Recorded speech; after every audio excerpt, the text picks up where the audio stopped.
Last time it was kind of a bit more, a lot of role play until the very end here, but you had a little bit of investigation with kind of the necromancer's home. Found a couple of goodies. Does anyone recall the goodies that they got?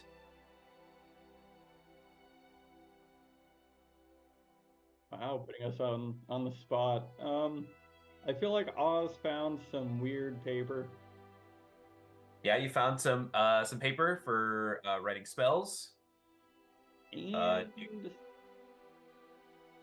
and a spell and a spell scroll, I want to say. Yep, that's right. And then you also found a bag of holding that had a bunch of severed parts in it that you dumped out. Oh, They yeah. Well, all so you the took Yep. Oh, I said, oh yeah. The Oh, severed okay. part, the severed parts in the bag of holding. yeah. Yep. So you guys collect that. Anything else? Does anyone recall any other goodies they found there? Dissection notes. We also found the map with an X on Mhm. it. Uh, uh, Yeah. Okay. we So yeah, found a banner, or yeah. So those thieves that try to, rob us, they had like a cloth with a little bear on it. So the banner of the Zentarum, Black right, exactly. So yeah, Mercenaries. let's keep going on this. So after that, right, you go and celebrate um pretty much at the tavern, the White Lady Inn.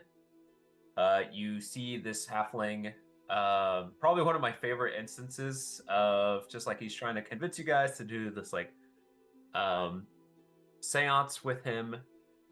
You guys don't really are interested in him. Bofades wants to kind of like make some money with him, so he kind of teams up with him after he breaks his fiddle.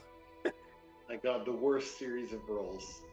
And then you proceeded to perform the worst storytelling of your efforts in the cave system in East Haven. After a little bit of celebration, a little bit of drinking, a little bit of arm wrestling, you retire to bed.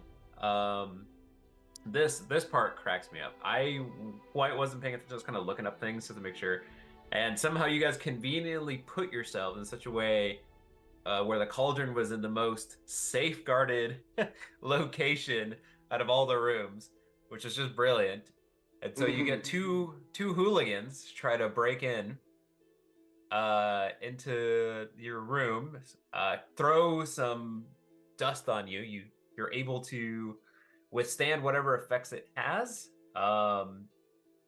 They realize that, oh shit, we are in trouble. They try to escape, and I don't know what it is. Cracks me up. This party's like a very much murder now, ask questions later, and just just murder these guys in pretty visceral ways. The shopkeep gets pretty angry. You throw some money at her, or not the innkeeper. Oh yeah. Not really What am I supposed to do with these bodies? The Oh. bomb, they started it, so that's why I started it, killed so they should them. clean up their own mess. I mean, yeah. All I'm saying is, what kind of security are they running out here that we can just get jumped while we're sleeping, and Security. they're gonna blame us for leaving dead bodies around? I I'm think the traumatized. shopkeep was more annoyed that we were going to leave a mess, but Oz would have stuck around for however long it took to magic the blood, the blood Right. stains. You got to I hide the mean, evidence. I recall one of you pretty much drag the bodies out back. You did some cleaning and then you retired for the evening. But I was just thinking about that just how funny that whole situation was. Just like I really thought I was like, oh man, I'm gonna steal this from you guys, and you guys were like, fuck no, uh, no way, Jose. Um, so and then kind of like in the chat here, we have a couple of items in terms of things that you have going to the next day. So you have the execution that will be administered by a silo. He has taken that responsibility for himself. You plan to talk to the speaker, to sell the cauldron to him, and then from then on, I don't know what you guys want to do next. So we kind of discussed that you guys were going to kind of think about that, and so hopefully we'll kind of decide today where your next spot would be. So yeah. Okay, so let's say it and I said that you guys get a long rest, you guys wake up. When did Asylum become the local judicial system? It was kind of the deal he made. And then he undertook, I guess, that responsibility. And he did, yeah. So you wake up. What are you guys up to? Exactly. You created this mess, so you got to clean it up. You stopped them from executing this man, and he was a bad guy.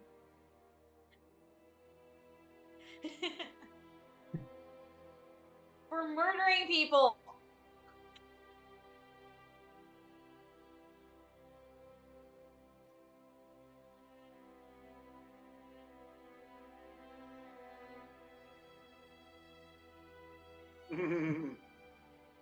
Right, exactly. So, that's I like that. That's like Asilo sticking to his core morals there. So I think it aligns with his character for sure. Okay. Does anyone? Okay, so there was one piece of information that you found in the notes. Does anyone recall this? Corpse City? Oh. That's right. Yeah. So you found information about somewhere in like the Yerthrin? further north or farther up north. Yerthrin? Yes. Of a city that is below, just kind of like trapped underneath an ice, kind of like dubbed ice. The Corpse City, and it is pretty much just a dangerous place. Contains a bunch of dark magics there, and that this wizard was planning on going to a expedition to find this. Yeah, the guy's like, I know it's in Africa. I'm just gonna go find it in Africa. Yeah, I mean, pretty much. I mean, maybe he knew more. I mean, look, as you recall, like when you went to this place, it was kind of like ransacked. So maybe there's more information that's missing that was written somewhere or you didn't find. But anyhow, that's what you know. Okay, so we begin the morning. You guys get your full long rest. We did that last time. What are you up to? Oz is doing calculations.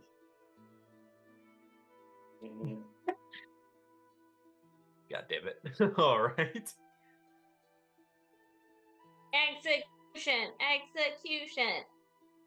Who doesn't want to start off the day with an execution? Okay. So you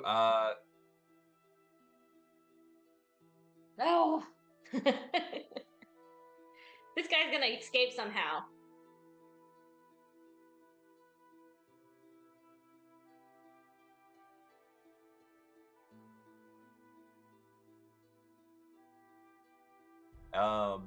So okay, so who's going downstairs first? Do you guys anyone do anything in the morning before you kind of all meet up in the kind of like the downstairs tavern area?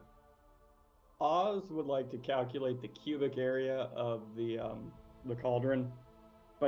He's not going to worry about the fact that it's round. He's just going to do like a box calculation of it. Okay. Give me a second here. It's kind of funny. It holds 30 gallons of liquid. But like, how tall and how wide is it? Yeah, in terms of volume, it is 4 feet wide and yeah, so you can just assume it's like a sphere, or if you want to do like at its widest point, it's 4 feet. And how tall? 4 Uh, feet tall as well. it looks like, yeah, it looks like, we'll just say it's like more spherical in shape. So yeah, that's probably maybe just a little under that. Okay, so it would technically fit in the bag of holding if we could get it through the opening. I'm going to rule, even though technically it would work, that it's not. It's something about its shape is just not going to happen. Well, like if Oz had a reduction spell and was able to reduce this item, you know, to like you could hold it in your hands, then you could put that in the bag of holding. Now, obviously, that would be a challenge getting it out of the bag. So, maybe you would have to enlarge the bag. Yeah, just for the sake of the logistics, I'm going to say that it's not going to happen. I want you to have the inconvenience of the size of the cult. That's kind of one of the the story notes. Let me get you in on a little secret here. I don't actually have the enlarge reduce spell. He's just thinking that he knows of things that can increase the size or shrink the size of things. So he's like, maybe in the future we could get a bigger bag of holding. Physically bigger. I'm not thinking like bigger like interior. How long are we planning on keeping this fucking cauldron? Long enough for another pair of idiots to try and rob it from us. Matt is of the mind that we should get rid of this fucking cauldron. Oh yeah, 100%. Yeah. And we should probably let the speaker know that, well, I don't know. After we collected the money, then we tell the speaker, hey, some thieves tried to take this yesterday. So good luck with that. Bye. I thought we were selling this thing to the city. We are. Yeah, we have to go to the speaker though. Yeah. So we get our money from the speaker, and then we tell them the bad news about us almost getting, robbed. Mm-hmm. We don't do it before the deal. Okay. So, all right.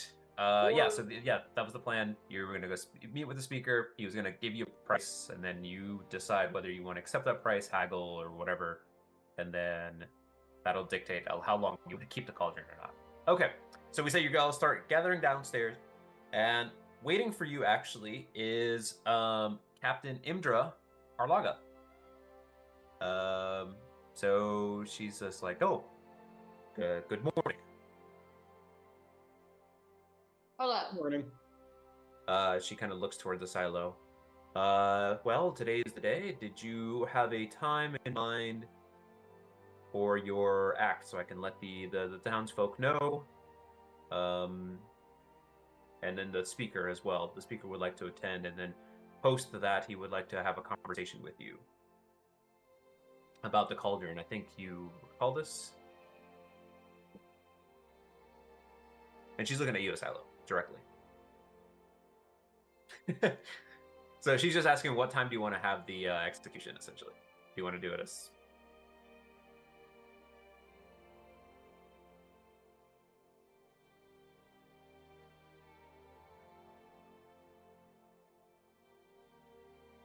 All right. Well, she kind of like looks. She's like, "How about an hour? Can you do an hour?"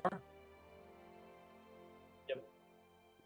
Fair enough. All right. Well, then, I will relay this to the townsfolk. You enjoy your breakfast and whatever it is you need to do prior to that in preparation. I will get to the prisoner ready, and then and let the towns, and then the speaker will meet you post the execution. So they specifically requested it to be afterwards, just so they can accomplish some things and so on and so forth. Okay, so she kind of like nods to you, nods to the rest of you. She's like, enjoy your morning. I will see you shortly. And she skedaddles on out. Well, not actually. She just walks out. No skedaddling. Oh, I was gonna say, man, skedaddles. It's gonna be a good day. She kind of like, moon walks her way out and finger guns at you. All right. So what do we? Okay, so breakfast. You guys want to? Is there anything you want to accomplish? Also, for the logistics of breakfast, breakfast is pretty standard. If you want breakfast, it's 2 silver pieces. If you want coffee with that, it's 3. And then if you don't, then you don't, and then deduct that. All right. They are serving. They have 2 options for breakfast. They are serving like almost like a oatmeal type grits thing, and then they're serving like a ham with some eggs. You get more porridge type oatmeal thing if you get that. So you get like a pretty big bowl of it, and it's warm, or it's hot rather. So I'll let you decide amongst that what you want. But those are the 2 options. Then you have coffee.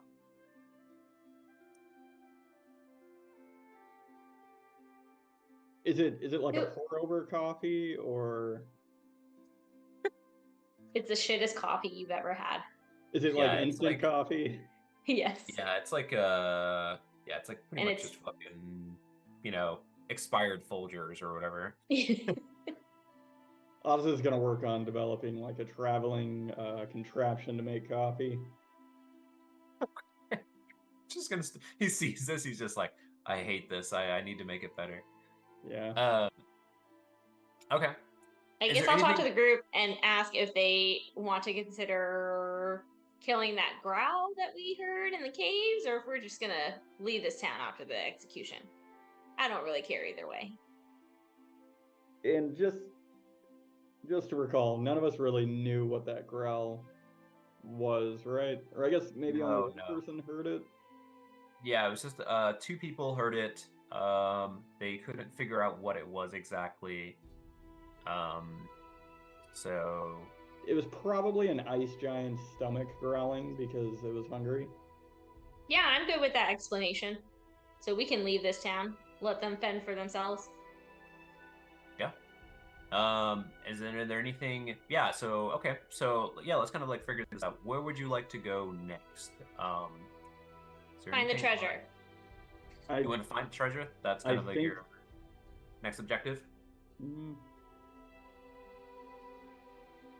just kidding. I mean, I don't speak for the group. I just know that there's an X on the map, and we have a second map because Oz did really well with his mapping. So I feel like we should just, get some more money. Can any of us breathe underwater? Or I don't think that's the same. I'm pretty sure we all stop breathing after a while.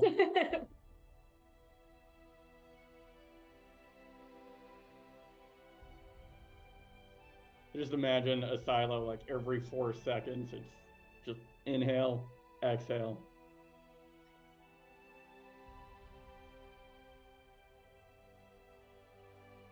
Anyway, yeah, I mean, I think it seems weird not to try and find the treasure since we're here. Mm-hmm. Okay. So okay, so that's pretty much the next objective. Acquire a boat and then go find this treasure. Yes, okay. I think so. Awesome. All right. Right, Oz, because we're not going to try and hunt for your owlbear, right? That was in my notes too. We're always on the lookout. I mean, if we spot one, anywhere we are. All I remember is we marked an area before we got to this town because it was dark. We have a clear destination with the treasure, a more clear destination. Okay. I've waited this long, and I should have a long life ahead of me, though I'm beginning to question whether or not that's the case. Yeah, let's try and find the treasure. Awesome. Okay. Cool beans. So we'll say you have breakfast, you kind of have this conversation, and then you kind of you pretty much get up to the hour, and it's time for you to meet up. And actually, as you kind of like start leaving the building, the captain's there, with kind of like a with somebody kind of like holding onto. There's like two men, guards, kind of like holding on uh, the uh, the wizard. He's hooded right now, bound at the arms, and at the kind of like a little like looser bound out the legs. Um, and then they're just like, all right, we'll go. Is he gagged? Yeah. He's got like a burlap sack on his head, so you can't tell. Mm. But maybe he's not making any noise right now, so you don't know. Okay, so the captain's like, all right, it's time. And so, and then you see kind of like trailing behind is just a bunch of the townsfolk. They're all just like, yeah, kill him, fuck this guy, blah, blah, blah. They're all kind of like, yeah. And they're just like, it's about time. And then some people are like, yeah, finally some justice around here. And so then you guys, so she kind of escorts you to the same spot just outside of kind of like the entrance. And then this time there's kind of like a big old like stump there. Rather than kind of like the long post that they tied to the stake. And so, and then you notice there, kind of falling a little bit behind as they kind of like, as the crowd kind of like gathers through, you guys kind of all stand there. There is a kind of a well-dressed individual. And they kind of like pop out of the kind of the crowd, and they look a little bit, they're kind of like a little bit more well dressed. They're kind of like a human man. He's got like, pretty sharp features. He looks like he looks like he's wearing some like sort of like military garb. He's got like a pretty like he's got like strong face, kind of like dark hair, well combed. He's got like a couple of like scars at his like one of his cheeks. And then he has got like another like little like spot where like he's missing some hair. And so in his eyebrow. And so he's just kind of like, all right. And he steps forward. He's just like, thank you, Captain Imdra. Good folk of East Haven. We hereby sentence this necromancer to death. Executing this individual will be a southern folk who has done a good deed for our town by murdering the witch of the East Haven caves. And so they gestured towards the U-lot, and like this individual is named Asilo. And then he's like, he kind of like looks to you. He's like, do you have a last name? Alderman Bearer. And so they're just like, all right, okay. Black. So they're just like, all right, well, as Speaker Daneth Whalen, I hereby give the call to execute this individual. And they place, they kind of like, the two guardsmen kind of like place the necromancer kind of like on his knees. They lower his head onto kind of like the stump there, and they look towards you, Masalo. They're just like, you may say some words if you'd like. If not, you may carry out the deed.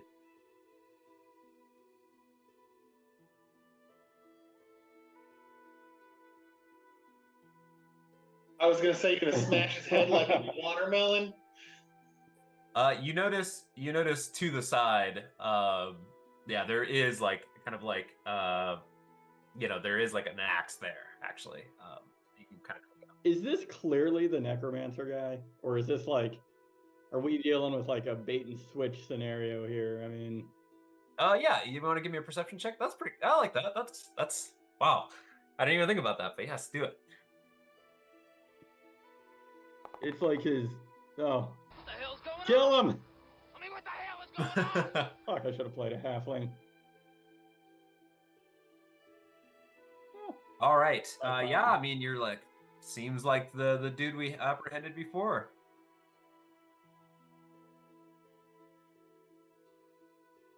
Okay, so how do you check? You want to do like another perception check as well?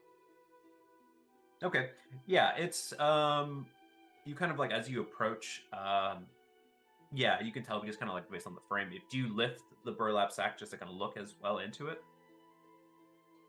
Okay, so yeah, just kind of like peeking through. You notice that he is actually gagged this time, and he's like pleading with his eyes as much as he can to live. Sure, he can just resurrect himself as a zombie.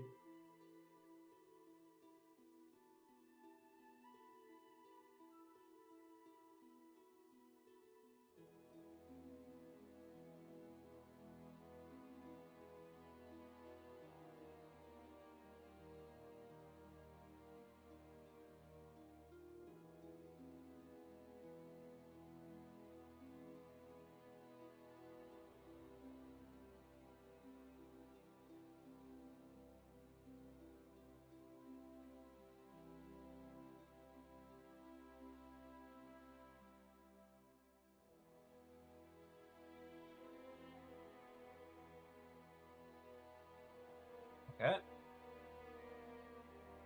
Yeah, good speech. Give me a roll to attack here.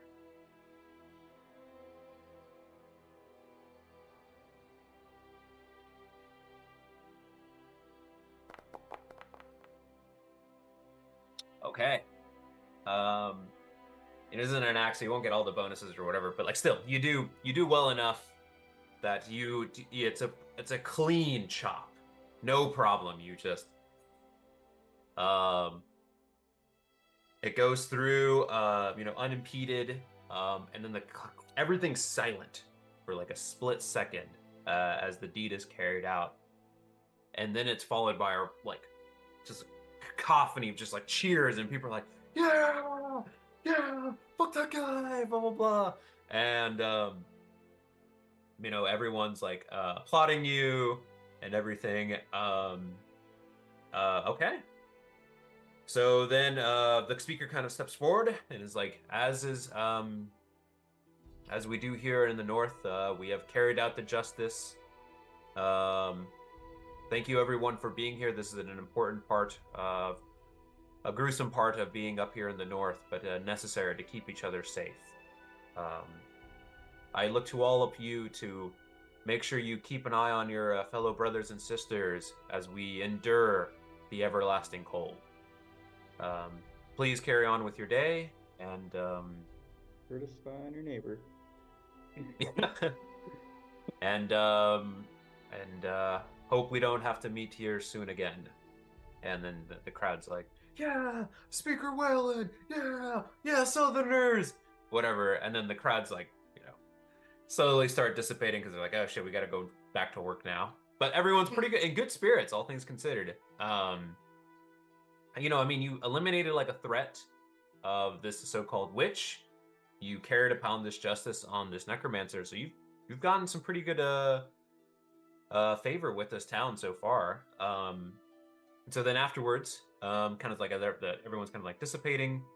The two men that kind of like holding him, they kind of like take the head, grab it by the two strings, and then just kind of carry the bloody thing, dragging the body as well. And so then the speaker comes forward to you, and then it looks like somebody just switched a little bit for a second there. He kind of looks through. He's like, "Well, thank you again. You're all heroes to this town.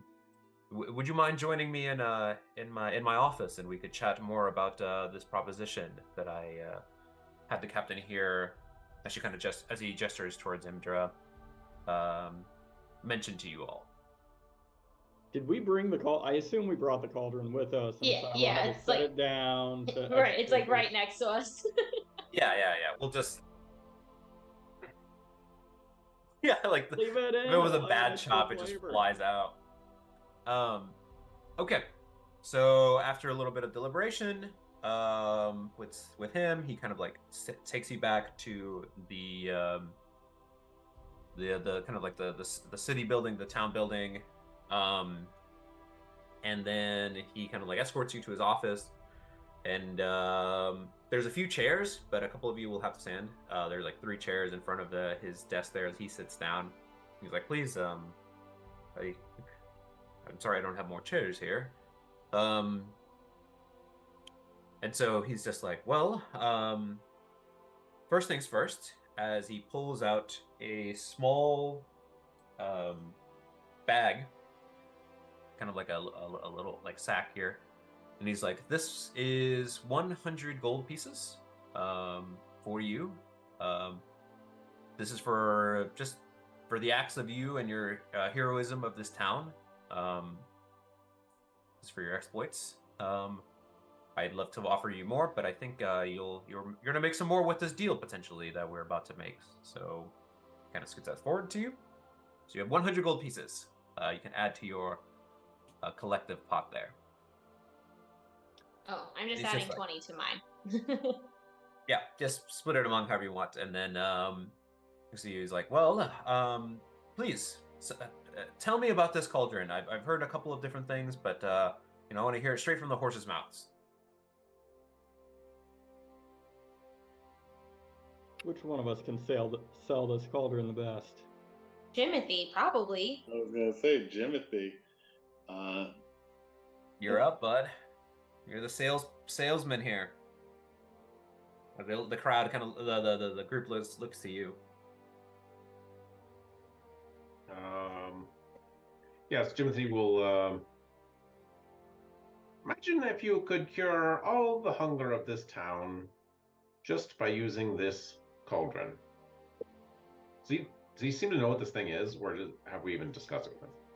He has an idea, but he just wants to kind of like hear your actual.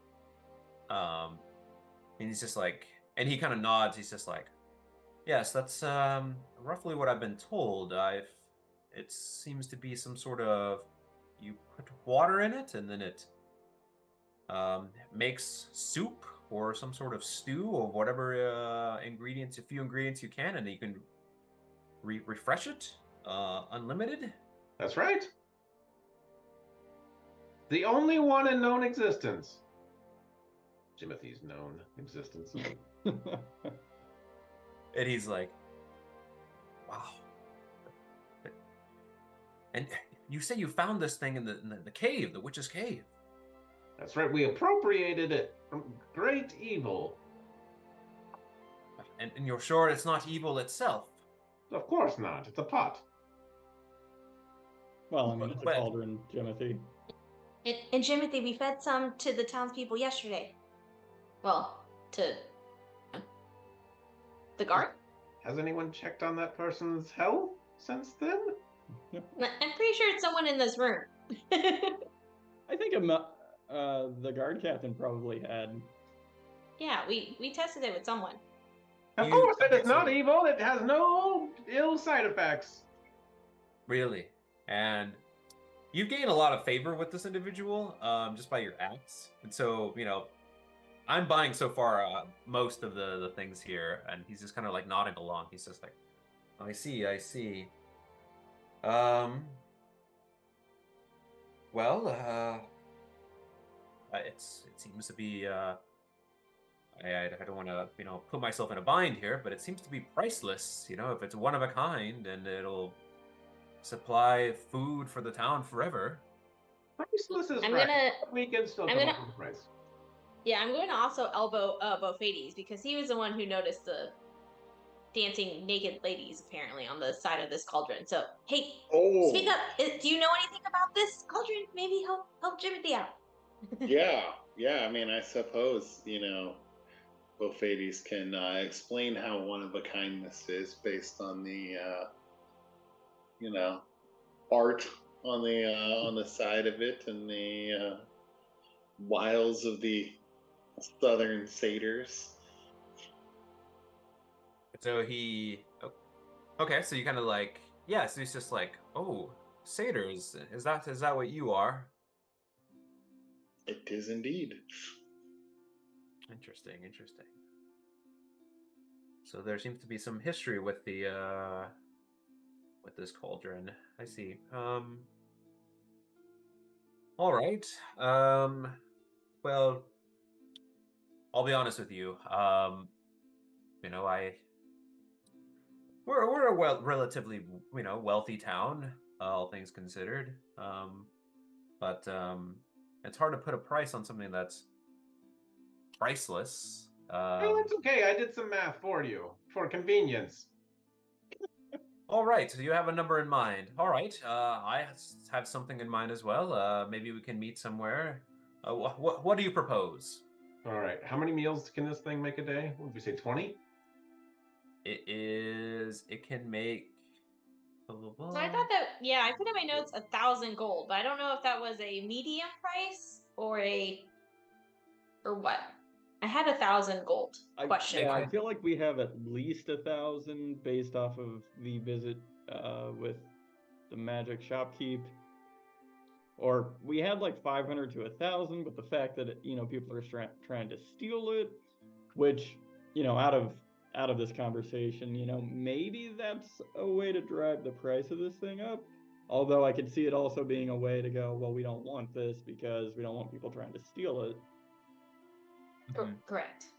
So how many meals? So to answer your question, Matt, here, it can hold up 30 gallons. And it says that if water is poured, served per minute, it can provide one nourishing meal up to 4 people per gallon. So 4 times 30, 120, yeah. So 120 meals a day? Yep. That's And pretty it can good. create I mean, it's stew 3 times in one day before you have to reuse it. So you multiply that by 3, essentially. wow. Wait, you said that's multiple times a day it can do that? Yeah, so if you fill it up with water, right?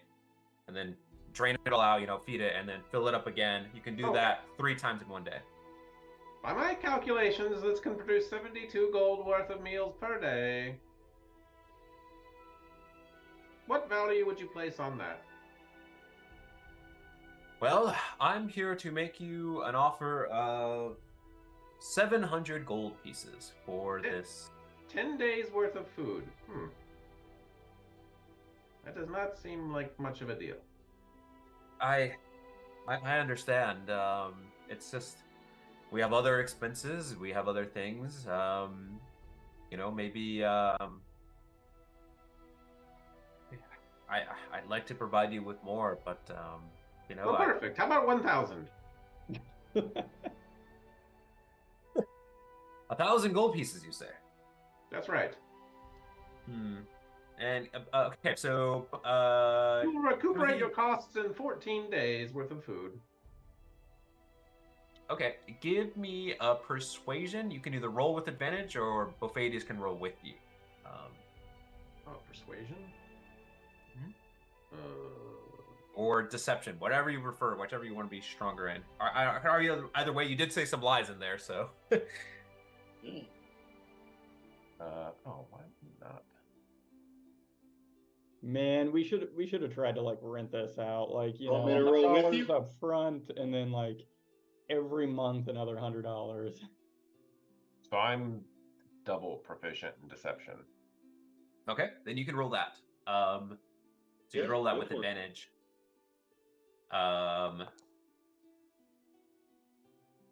Or if you want to roll with Bofadius, the other one. Okay, looks like you're going with advantage. Okay. So 18. All right. So he looks at you. He's just like 1,000. That's a bit steep. How about 850? Split the difference there. I've seen that there are many hungry children in your town. What value do you place on their nutritional health? Something smart? Health words? And he kind of looks at you. He's just like, all right. No, yes, I should probably think of this would 900 gold pieces. 900 gold pieces. Think of the children. You're you're speaking. You're pulling out my heartstrings here. I'm sorry, I didn't catch your name. Jimothy. Jimothy. Mr. Jimothy. That's right. I represent the children of the North and the South. You see, I'm here really to bring an end to hunger to children everywhere. Surely you would not stymie my goals and the well-being of all the children And he kind of looks like he's like, I didn't know. over over merely 100 gold pieces. He's just like, ah. And he's just like, he's thinking about it. So does anyone else want to say anything to kind of like, push this a little bit along? Jimothy, just think how much happier their people will be if they don't have to worry about feeding their children. That's all How much more they're willing to work. Yes, otherwise I would bring this down to one of the larger towns like Neverwinter. And, well, they could make great use of it. I imagine they would pay much, much more, but I'm worried about these rural children in the north where the winters are so cold and this food is so scarce. And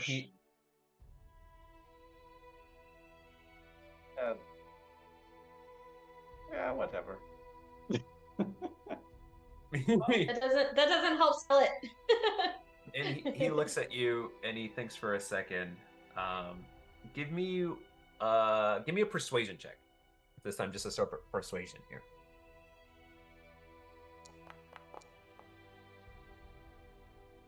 And he looks at you and he's thinking about it. He's just like, when you mention like the other southern towns having this, you get him, and he's just like, no, you're right.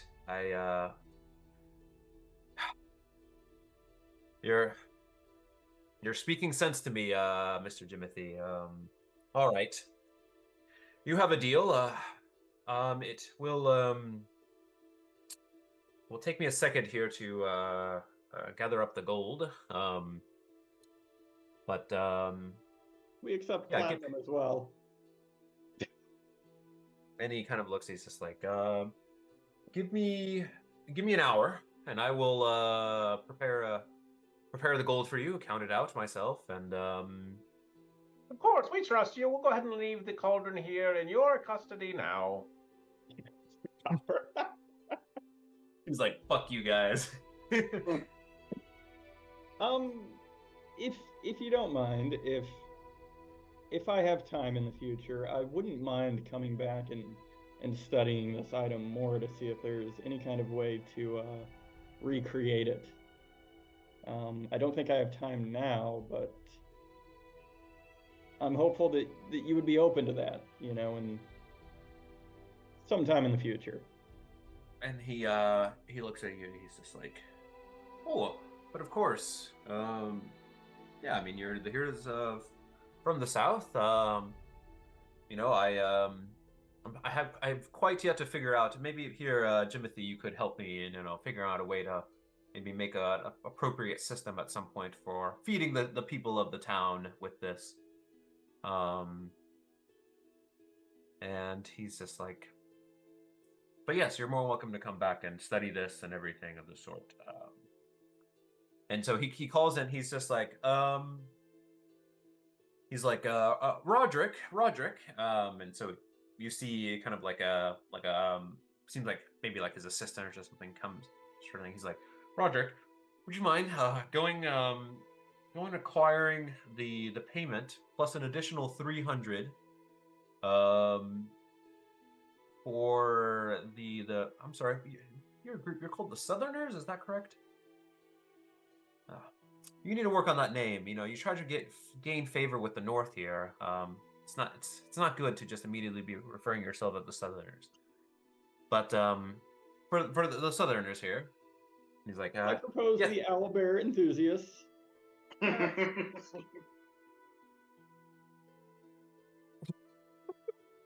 He looks like he's like, a little more workshopping, I would say. But yes, for the Southerners here, and then he's like, yes, Roderick's like, yes, right away, Mr. Whalen. And he goes, and he's just like, well, I am in your debt here. Hopefully, if you The town really owes a lot to you. The people we've been talking about this for days. So where to next? What are your plans? Where are what will you be staying in this town, or will you be taking your efforts elsewhere?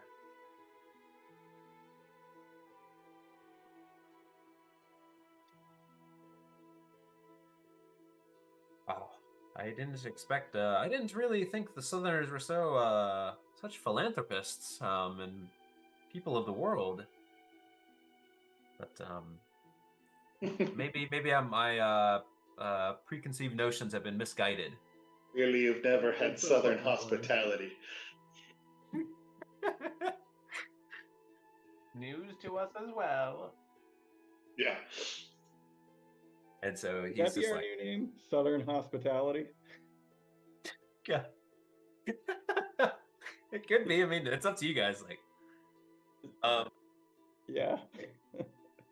and so he's just like, well, Remember the South.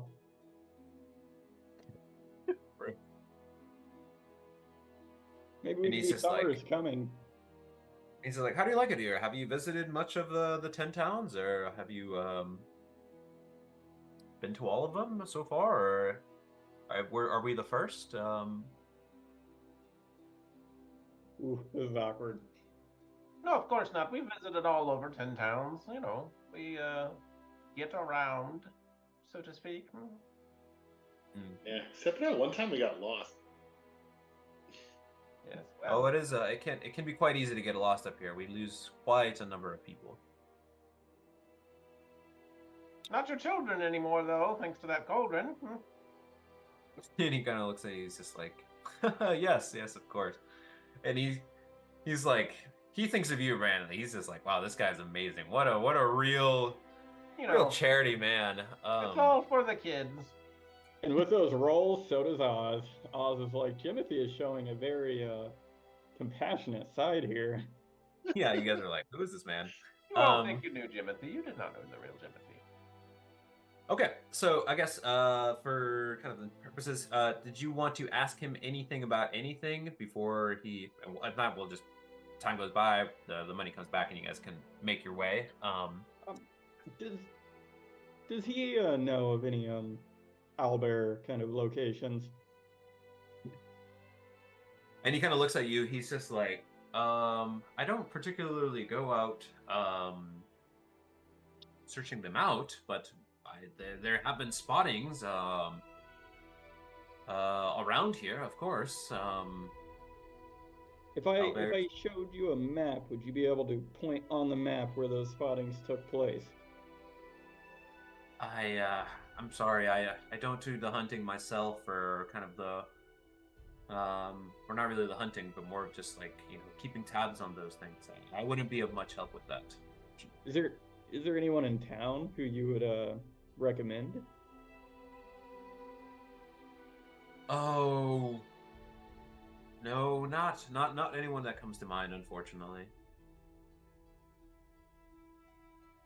Well, that's all I had. He's kind of like confused. He's like he doesn't know too many people who go after owlbears, so he's a little confused of why you're asking this.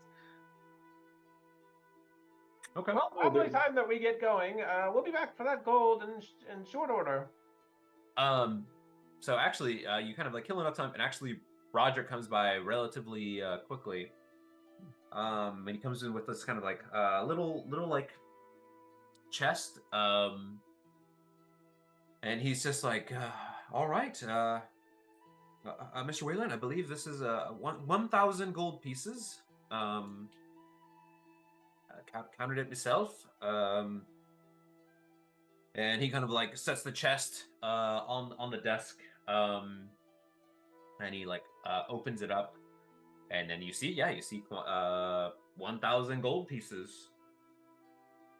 And he kind of so speak Wayland's. Are they rolled? Like, say that again.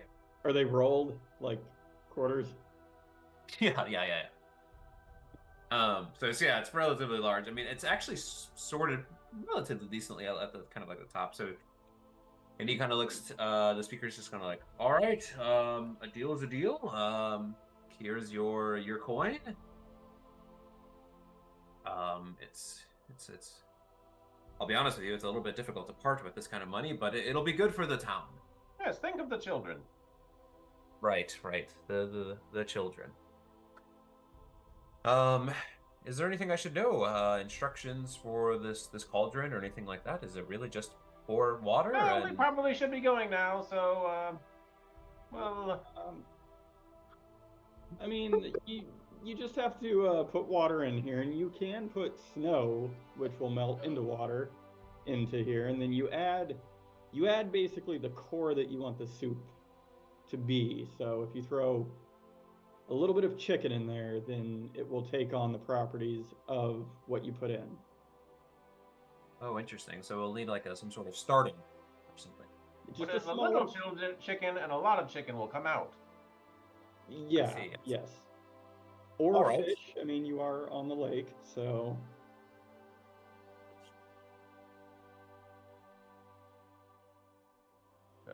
If you believe that kind of thing. He's like, I don't know, that's for some people.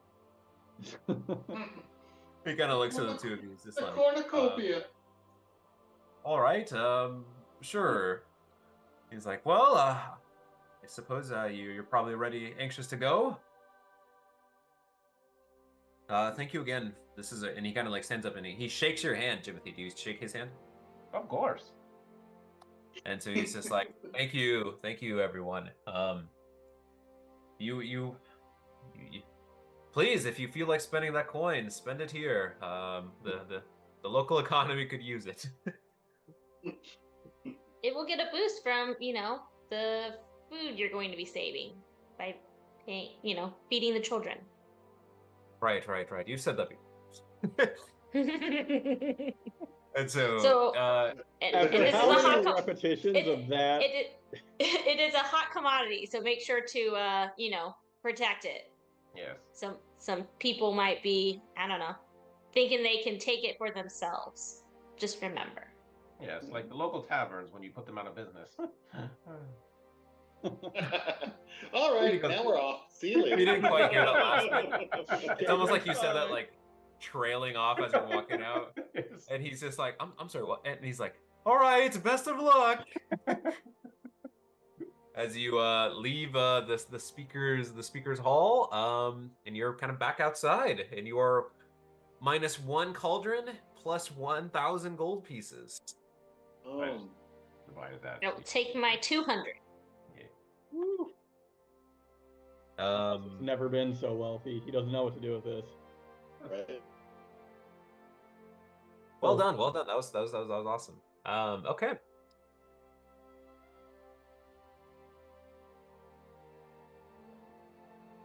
Yeah. So yeah, you have 220 total. Mm-hmm. So it really feels like we scammed them, but not really. Yeah. Yeah, I mean, he's looking to get rid of the. I mean, you guys were looking to get rid of this thing because I mean, it's just gonna cause more issues. You made some coin and you helped him out, so overall, it seems like a positive. And then you got more out of it than you would in the book. So I will sleep more soundly if we can tell ourselves that we scammed them. So Sure. Timothy needs to feel like he got a good deal.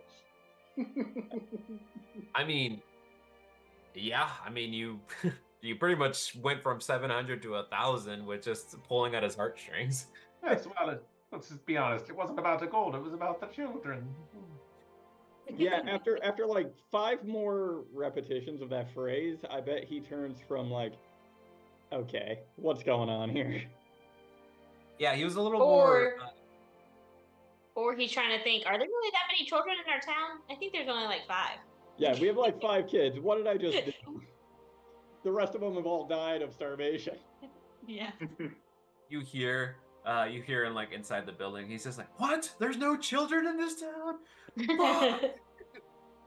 Fuck. He's like so out of touch with his constituents. He's just like, okay. Well, folks. Long-term investment.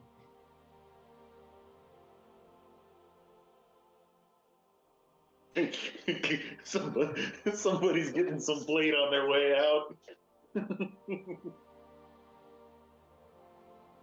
Plate is stupidly expensive. No, you can't borrow anything from me because wizards have to pay a lot of money for paper and ink. Yeah, there seems to be an establishment. And so yeah, so do you? Yeah, there is like a local blacksmith that you could stop by if you'd like.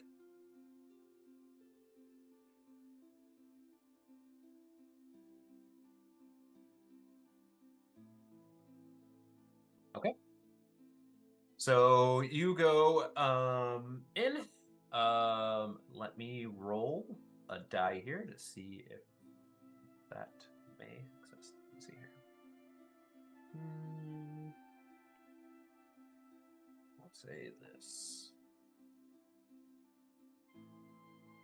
Okay. So I rolled a D100 to kind of see if there would be one. So you go in, and then you're greeted by a seems like it's like a half elf individual, kind of like an older features.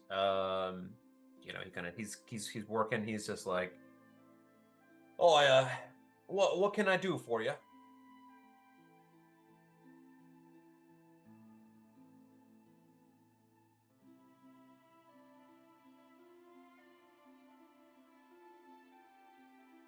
Sturdy, I see.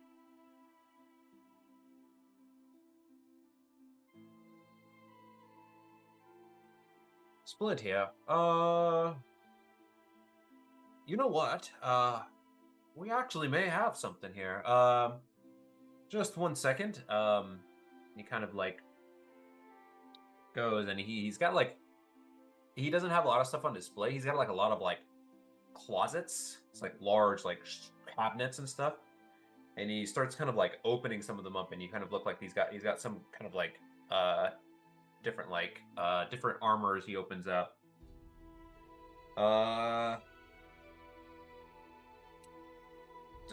Actually, believe it or not, we do. We have something here. Splint, you said, right? Now, this is just regular old Splint. If you're looking for something magical, these guys kind of looking at you, and you're the first Warforged he's ever seen.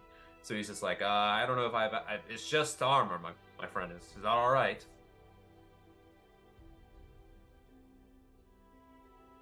I see. What are you looking to do with your chainmail? You looking to trade it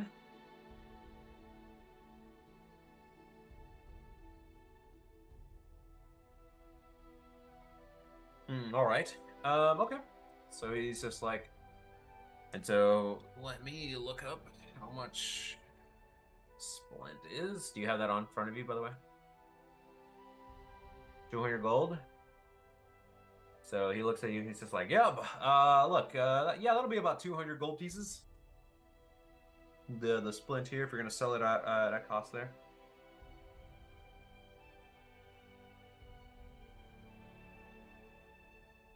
And so he's just like, all right. He's just excited. He's just like, wow, I was not expecting to make that much money today. Wow. Well, what's your name, friend?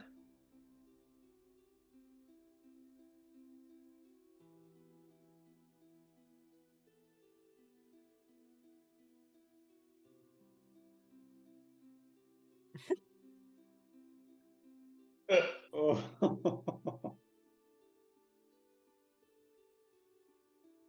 So he notices that you're like taking time, and he's just like, I'm gonna work here. Whenever you're done, we'll do the exchange there. Does everyone like go with him? Like, or what are the rest of you doing? As soon as it starts taking a while, I'm just gonna leave. Okay, so you guys all like, all right, he'll figure it out. Yeah. Okay. Yeah. What are the rest of you doing as Asela is going through this? And he kind of stares at you periodically every now and then through this process. He's just kind of like, oh, this is interesting. Oz is going to stay with the silo, and he's going to try and do a sketch of what he's seeing. Okay. Cool. All right. And the rest of you? I suppose both ladies will go back to the tavern and try one more time. Going back See to the White Lady Inn? Yeah. I mean, Oh, with Ronaldo? Was that the guy's So, name? yeah. So okay, so you go back in. All right. Okay, so you're going in. Who's also going to the tavern? Is anyone else? I'll go with both. Yeah, I'll go with both 80s. Okay. So the rest of you go back to the tavern. It's not as busy right now, right? Because it's pretty much morning still. Ronaldo is actually not in today. that's all right. Typical. Both ladies wasn't looking for Ronaldo. He was he's treating this kind of like Cleveland, right? Like it's a place to test new material, and even if it falls flat, no one's gonna remember. All right. So Fair enough. he's gonna try again. Okay. He There's not much. workshopped the song a little bit overnight, see what happens. All right. So okay, give me a performance check. And what are you saying? How are you performing here? What's going on here? Yeah, so I'll be using the fiddle that I have, and like I said, epic story of battling this witch and the giant bone guy, and we'll just try and see if we were able to fix it up a little bit more than the night before. Okay. You said performance? Yeah, give me a performance check. See how well it goes this time. Touch better. Not a 1. Not a 1. But it looked like it when I first glanced over there. Yeah, so you start playing some things. So with a 12, you get like a couple of claps, but you don't get money. People aren't exactly like, it's still early in the day, right? So like people aren't drinking as much, they're mainly just eating. So they're not like, all right, I'm ready to tip this guy. So they clap and that's it. Yeah, that's what I figured. Just here to test Yeah, you need this. a little bit higher than a natural 7 to kind of break in some dough. Yeah, no, I'm testing here. Testing the words, the tunes, the things of that nature. So when we end up somewhere larger, I can really rake in some. Yeah. Okay. I like it. Okay. So we have that. So yeah, we'll say we'll say that kind of that whole process happens, and then we'll jump back here to a silo real quick. A couple hours come past, and then as you kind of dawn it on, and it fits pretty well, all things considered. And the kind of the blacksmith looks up to you and he's just like, not bad, my friend. Looks pretty good on you.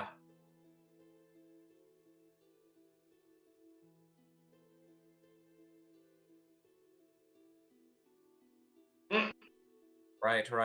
Well, anyhow, yeah, like I said, 200 gold pieces. And then he's like, do you mind if I'll take a look at the chainmail there? I can give it a glance here to see if I really want it or not. And so he kind of looks it over, and then your chainmail has taken a beating. But it's still it's not like it's completely destroyed. So he looks at it, he's just like, yeah, somebody will buy this. And he kind of looks at you, and he's just like, I'll give you I'll give you 30 gold pieces for this. Given on its condition. All right. And so yeah, you can subtract or whatever. Do the math. You get 30 gold pieces worth this chainmail and what? And he's just like, all right. Um, Pleasure doing business with you. Anything else? I'll present him the photo, not the photo, the drawing that I did of a silo, like mid, I guess, removal of armor. It sounds creepy now. Yeah, you're just watching him undress. And he Yeah. looks at this. He's just like, well, yeah, let's see how well this drawing is. Give me a... Okay, I'm imagining Jack's French girls, but it's a Yeah, maybe silent. maybe a performance. Yeah, I guess a performance for your little calligraphy here or your drawing Yeah. skills. Yeah, we'll see how well this goes. Oh, damn. Oh, natural 18, and you don't have any modifiers, so Nope. he looks at it and he's just like, that's quite nice. That's pretty good. And it's a good drawing, like, but he's just like, unfortunately, I really have no use for this. Maybe to take it to someone that likes art. I don't know. It's nice. I'll say that. Well, do you know anyone in town who would like art? I didn't know if you could learn anything from a being such as him. And I'll gesture to a silo. Yeah, I mean, certainly he is interesting, but I mean, all I really care about is making weapons and armor. Well, he is I'm a not living weapon. Right, but I'm not in the market to buy a person. Oh, no. That's. Do you know anyone who likes art?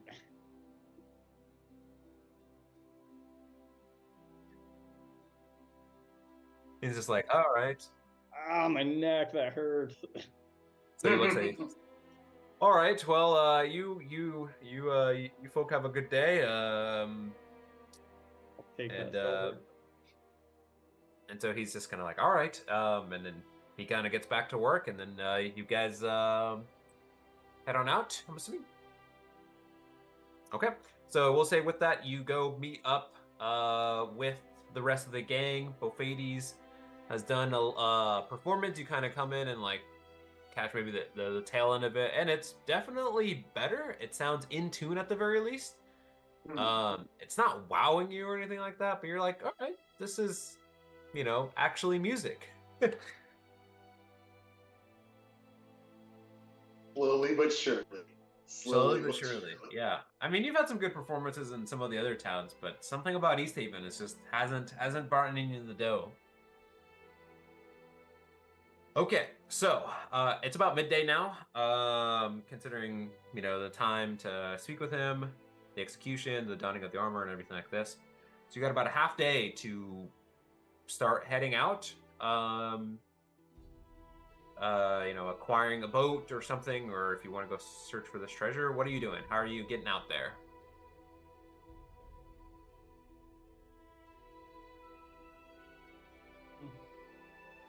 I feel like we should try and find the two individuals who took us out for the cave.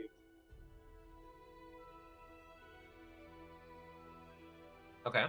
We should go to the docks, and I think we should head towards where the X is on the map. Okay.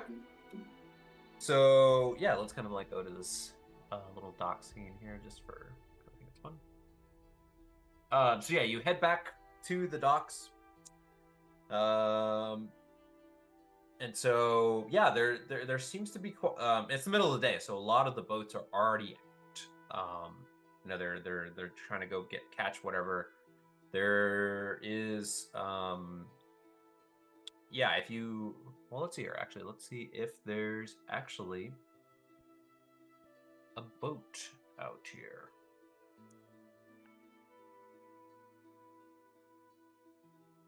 Okay. So, unfortunately for you, you don't spot anyone at the docks besides like the kind of like the dock master, and then a couple other people that are like, gutting some fish and stuff like that, but they don't seem to be like near boats or anything like that. So there are people here, but there's not like boats like, ready to go kind of out into the water, if that makes sense.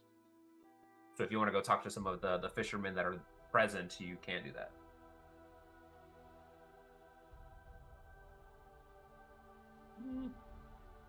What does the group want to do?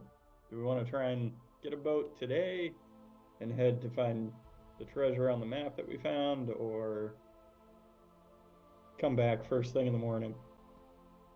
Yeah, I mean, I think it's worth it to talk to the dock master to see what's up, see if everyone's out, or why they're out. Maybe we rent a boat.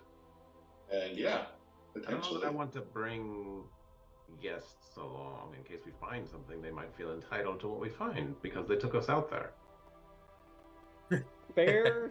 Yeah, but are any of us good with boats? Zoran, Yeah, we were on one. We just need a small boat that we can use those paddle thingies up with. How hard could it be? I want to believe that Jimothy will row. Well, someone's got to steer and point. and look. Navigate. Keep an eye Okay. out for obstructions. Hazard. All right, so you go and approach the dockmaster, I'm assuming? Yeah. Yeah. Let's find someone. Yeah. Okay, so you go up to, yeah, you see somebody, he's kind of like going around and he's just kind of like, and he's just like, oh, good morning. I recognize you. And you don't recognize him. He's not like that stands out or anything like that. He's wearing like, pretty winterish garb and stuff like that. He's pretty bundled up. Looks like a bunch of the people, I mean, imagine just like people like wearing like Inuit attire, like Eskimo attire, essentially. They're just like completely covered. And so you kind of like, but he looks like he's kind of like holding some sort of manifest or whatever. And he's just like, well, what can I do for you? We need a boat, a small one, that the 5 of us can fit on and take care of and navigate and move around ourselves. We'll need it for the day. Oh, bring it just a back. day. We won't break it. Promise. Why would you All say right. it like that? Kind of sounds like we have to break it now. All right. That'll be 3 gold pieces for the day. Is that the That seems deposit or the rent? That's the rent. The deposit will be 10. Whoa, well, we're just humble travelers looking to spend the day out on the lake. Perhaps 1.5 gold? I'm sorry, friend, but you're. I don't mean to be too judgmental. All right, 3 gold. Can we see what the boat looks like? Oh yeah, of course. I got a couple options, and so he's like, come over here, and he kind of like brings you to one of like Couple options. What is it? A game show? Yeah, Jimothy's Door like number one. saying to Zoran, like, is there a big difference between boats? And so he goes and he shows you pretty much like two small little boats, and they look of similar quality and build. Those look like good boats. Yeah. I mean, they'll get the job done if you're just looking to get out on the water. That's all we're looking to do. Get out onto the water. Nothing else. Yeah, of course. It's probably a great day, since you, the witch is gone and everything. So that's why a lot of people are out and about. They're really enjoying the moment and the freedom here that they have. Yes, we enabled that by killing the witch. Oh, Yes, I've heard. That creature is going to be killing all of these. So he's like, well, all right. So, 13 gold pieces, and I'll return your deposit upon return of the boat here. Timothy will hand over 13 gold. He's like, fantastic. Here, I'll. You seem nice enough. I'll get it out on the water for you. And so he kind of like grabs a couple of oars, kind of like throws them in the middle, and he's just like he starts like tugging on the boat. He's like, okay. He kind of looks to actually. Could I get a hand from one of you? A little heavier than I thought. I'll come over, maybe.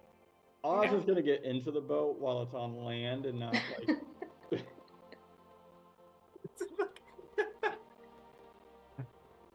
All right, so Zoran comes around, and then oh, nice photo.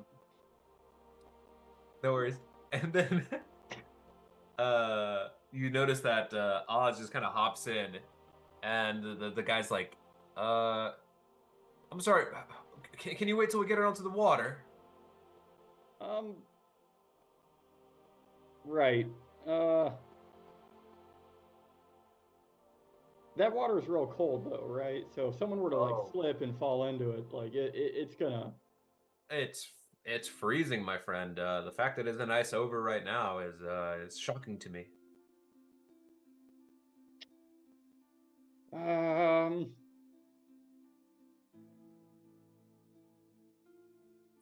quicker you get out of the boat, the quicker we can put it in the water, and we can, enjoy this beautiful day on the water. Yeah. If I fall into the water, I'm gonna be a cranky camper. Yeah, we're going to let you drown. Okay, so jokes on a silo. Like Oz doesn't weigh as much as he thinks he does, so he just chucks me over the other side of the boat.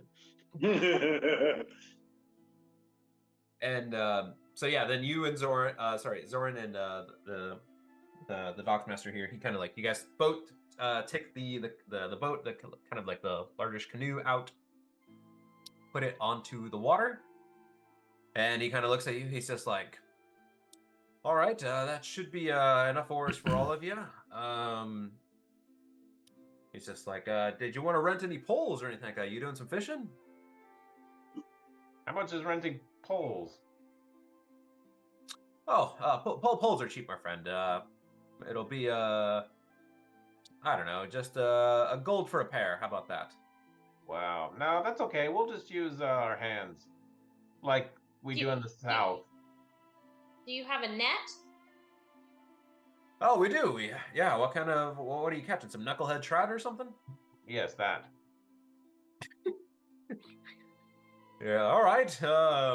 Okay. Sure. And he kind of comes in it. He's just like, all right, this will be a silver piece. Perfect. We'll take 7 of them. Oh. Wow. Is that how many we'd normally fish with in the South? Is that how it is in the North? Well, I mean, you'd probably need a larger boat if you're gonna catch all that. He's like, he doesn't even question it. He's like, yeah, seven nets right up. Perfect. And I'll hand him 7 silver. And he's just like, he like gives you the nets, and he's just like, all right, well, happy fishing. Good luck out there. Thank you. Wait. Do we put the fish in the boat, or do you have a bag to put our catches in? Like a fishing bag, a bag of fishing. I don't know where we're going to find. I just don't want it to be, just out in the open. I guess we have a bag of holding. Never mind. Okay. Look at my friend. She's never been fishing before. She doesn't know how all this works. Fishing bag. See ya. Bye. And so he's just gonna like, all right, cool. All right, so all right, you guys are out onto the water. Except Oz. Everyone gets on the boat, no problem. Oz, I'm gonna need a dexterity saving throw to make sure you get comfortably. Since you brought this up, I want to make sure you get in comfortably. Everyone has no problem getting in, but you have a little trepidation. So let's see how well you do. I offer him my hand gently to help him into the. Wow. Yeah, just a dex save. Yeah. Oh, a dex save. Okay. Yeah. Not that it really matters. Natural. Did I advantage because the silo offered a hand? Yes, I'll say that. Sure. Oh, I shouldn't have given it to you. Yeah, that's all. Actually, that's all a silo. Like Oz is about to like just face plant into this frigid ass lake. Yeah, I catch him by the scruff of the neck as he falls off the dock and just. Yeah, you catch him and he's just like, all right. You're like, whoa, you're like holding him. He's like cartoonishly like kicking in the air. He's flailing.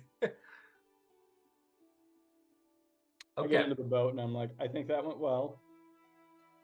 All things considered, yeah, that went well. Okay. So so you guys are on the map here. I'm gonna need survival checks from everyone, please. Yo.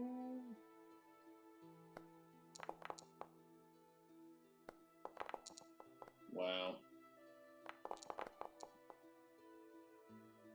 2 rolls, 2 sevens. Okay. And then, all right. So we got a 9, 14, 14, 21, and 9. Okay. So, you're all able to kind of like take the, well, first of all, I guess you have 4 oars. Who's rowing here? Out of the 4, out of the 5 of you, I guess. Who's not rowing? Essentially, is what I guess you probably ask. I feel like Jimothy. Oh, go ahead. Go ahead. No, I was gonna say Jimothy's the shortest of all of us. I just feel like his arms will not do well with rowing. Obviously, the captain does not row. And the navigator does not row, as Oz pulls out the map with the X on it, and he's like, I don't know. I think a silo. Navigating on water. I think a silo and I can deal with it because I feel like it's probably like in Like the if middle we're on somewhere in the. Let's say if we're on opposite sides of the boat, if you're rowing and I'm rowing, we're going in circles. Well, you don't have to row at your maximum strength. Well, and Bofades is rowing too, right? I'll be rolling. Yeah, I mean, this roll accounted for that. So whoever was rolling, Buffetti's struggling a little bit. We're 10 feet off of the shore by the dockmaster, and we're just. We've clearly, Jimothy's already throwing nets in the water with no connection to like pull them back up, just like chucking them. And they just One of them's on the fucking dock. We've done Perfect. this before. So yeah, oh my gosh. Anyhow, so all of you, yeah, you're able to, sorry, out of the 2 of you, is it Oz or Jimothy who's not going to roll? Jimothy's not rowing. Oz was looking at the map and trying to navigate and figure out where we are, where we need to go with the X. Right. Okay. So, all right. We'll say, okay, I'll take that into account. So are Zorn and I rowing with 1 oar and a silo's on the other one, and then we just got 2 dead oars? pretty much. I mean, you're struggling. So I'll just say I think this. so. It takes longer.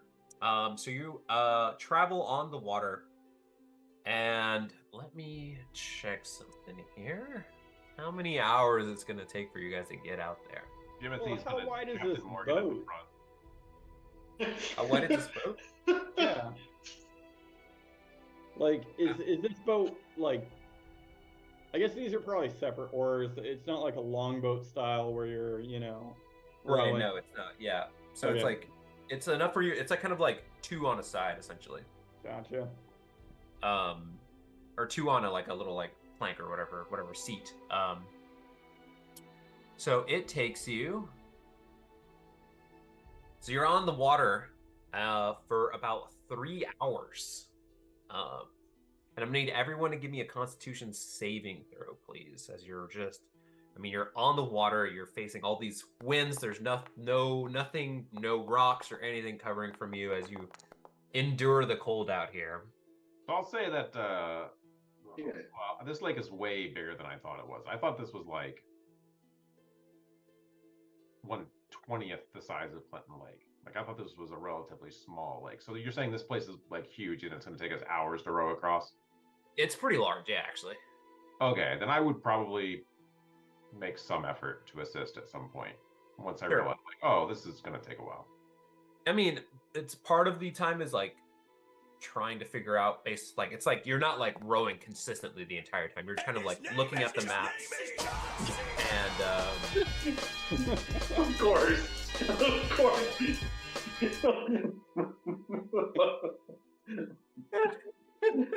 Part of the boat like lifting up. All right. So Constitution saving throws. So we got an 11, 8, 8, 6, and 23. Okay, so fortunately enough, the only person that failed, because you have your winter clothing, is a Silo. A Silo, you will incur a point of exhaustion. So remember, we're playing separate systems. So all you get is -1s to saving throws, attacks, everything. So just make sure you note that down. Jimothy, somehow you're fucking like George Washington on the Potomac, just kind of like pointing. Like little chunks of frost in like my day of like 5 o'clock shadow hair, and I'm just yes, this is the way. Yes, we're doing it. We are. I'm not used to the new armor being so rigid, not able to move. Yeah, I like that. I like that. That's kind of what it is, right? You're just like it's an adjustment period. I mean, because you're donning heavier and stronger armor. I mean, it is going to be more difficult. Maybe it's not necessarily. I may guess it a little bit heavier. Does it have the statistics, like how much it weighs relatively? That'd be kind of fun. It weighs 5 more pounds. Okay, so yeah, just a little bit heavier. But still, I mean, 5 pounds over multiple hours of like motion. Okay, so yeah, you're not like rowing consistently, but you're also kind of like checking, like, relative to where you are. You have a couple moments of pausing to check, the map and seeing like, okay, is this where we're at? And with 3 hours go by, you get to a point where, like, Jimothy and Oz, you're kind of like, I think this is it. And you're at a point, on the water. It's the X marks the spot, right? But like, it's open water. And through the journey, you passed a couple fishermen. They kind of like wave at you. I would have thrown a net out in the water every time we passed one. Okay, so they throw it out. They kind of give you a weird look because you don't bring it in. You just you don't have like a. We do it different in the South. We don't catch any fish. To be determined. Actually, speaking of which, I need to do something real quick here because I think this is a little. I don't know how we're gonna go down in the water. I mean,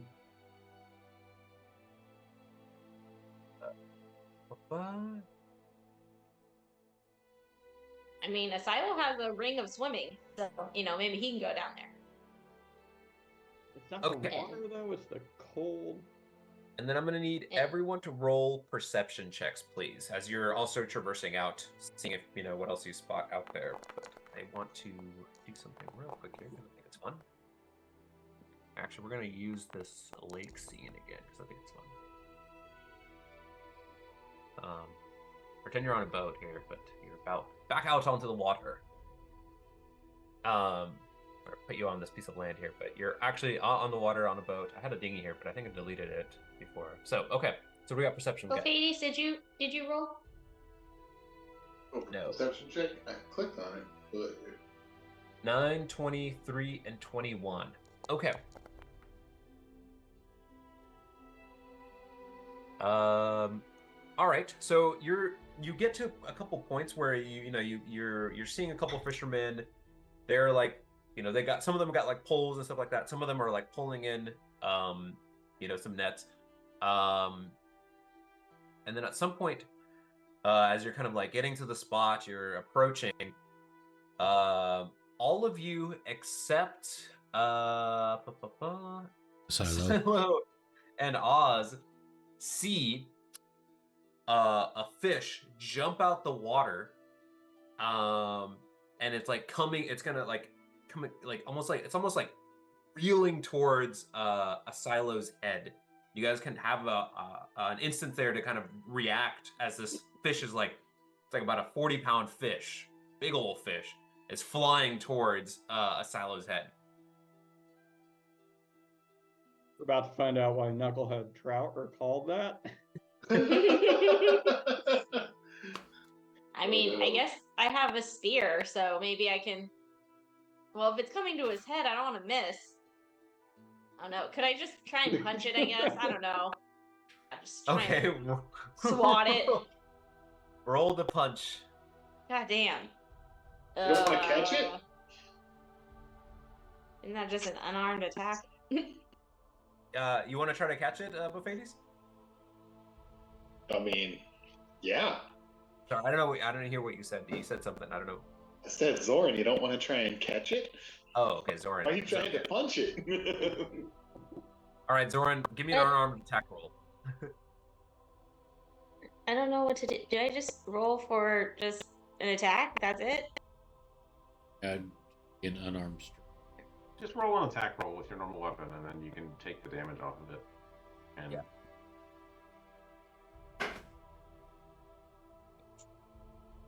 Yeah, I mean, if I was the +1, whatever, subtract that and all that stuff. But yeah, just roll an attack roll. I mean, it's just a big old fish coming to strike at you. I just rolled a spear. Oh god. Okay. It's just gonna hit me in the face. Okay, so yeah, you roll to kind of like, and you completely like, I mean, the momentum just kind of like does not impede its motion at all, and it actually kind of like still continues its trajectory, and it whacks Asilo upside the head. Asilo, you will take 1 point of damage as you are struck by this fish, and then it goes back into the water.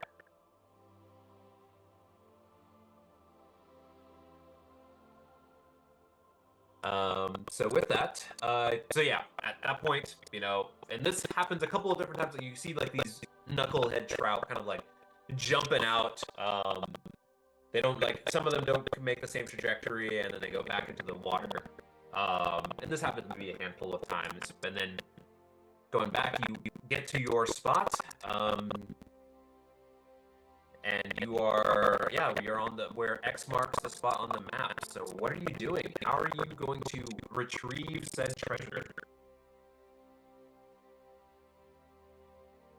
Okay, guys, I think we just have to drain the lake, and then we can walk down there and get it. Yeah, that's a solid plan.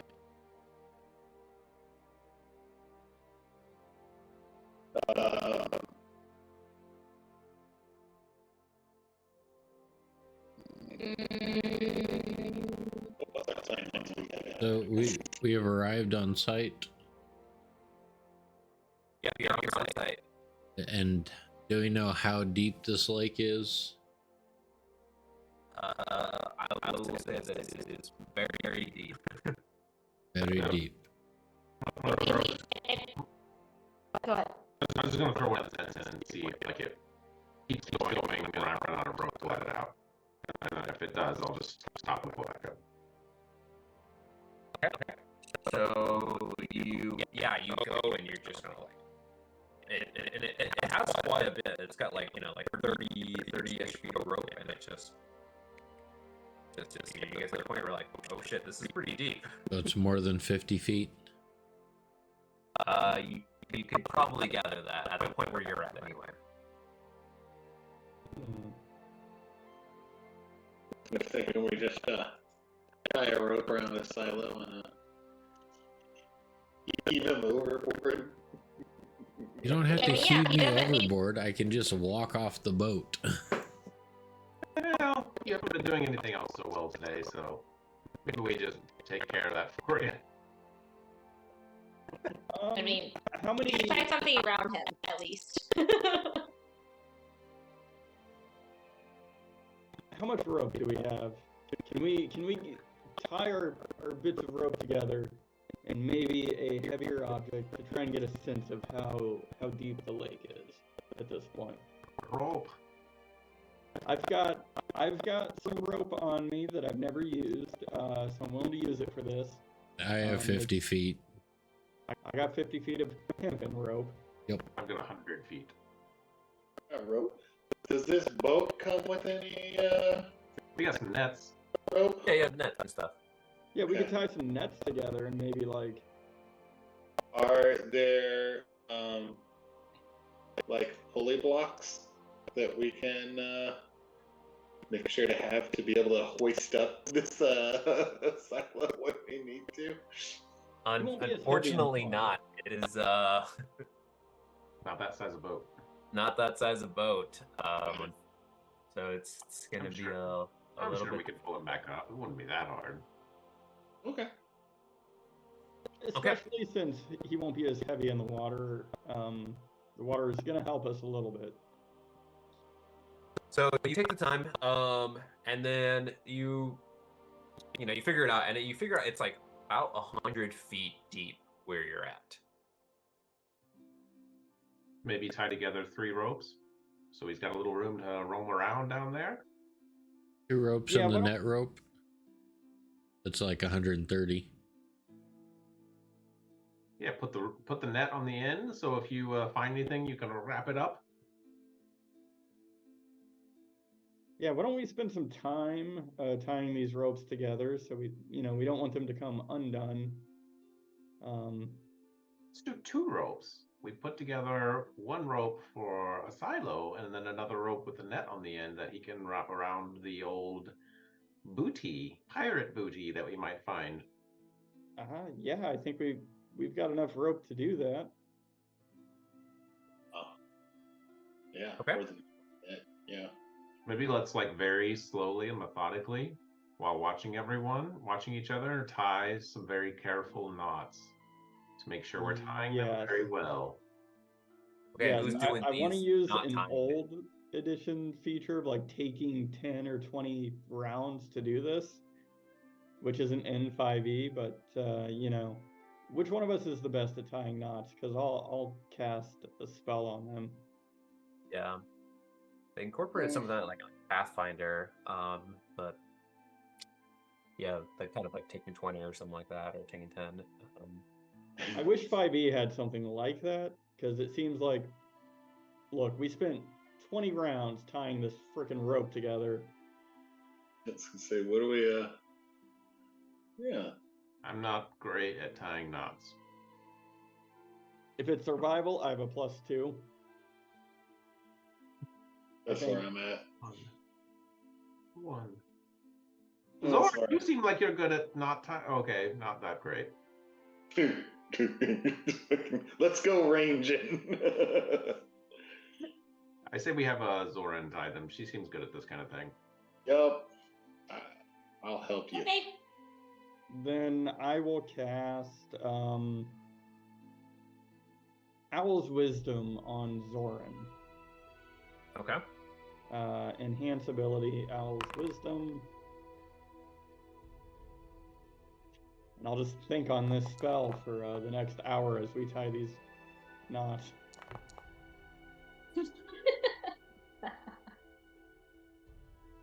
All right, what do we got here?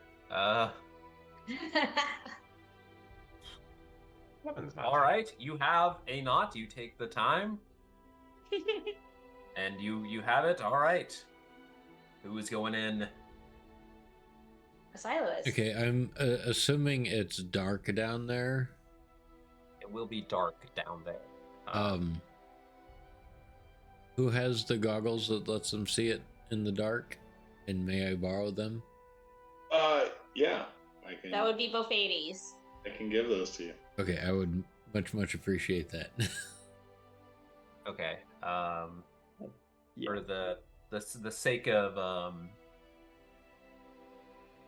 everything down there, we'll just say that you attune to it or whatever. I'm not gonna make you spend the hour Okay. on that. Another hour out here. Who's fucking suffering? But I will make you, as you're kind of taking the time to this, you're not moving anymore, so you're not as. So I'm gonna need another Constitution saving throw as you're kind of still waiting. I mean, you're just in open air. Okay, so is this against the cold? Because Oz has his Staff of Frost, which gives him resistance. Does that do anything for him? Yeah, I mean you get a roll advantage. I'll take it.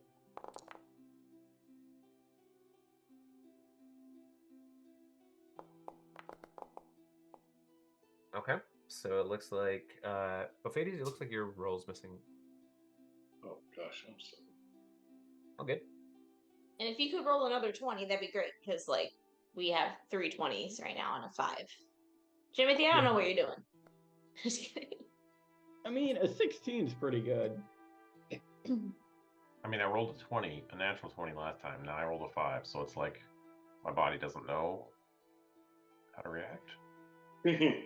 It's because you were rowing so much. Now your body's like, why stop? Now we're actually cold. You were all hyped up on throwing the nets into the water, and now you've run out of nets to throw in the water. Yes. So, okay. So yeah, so you take the time. All right, so check one thing real quick.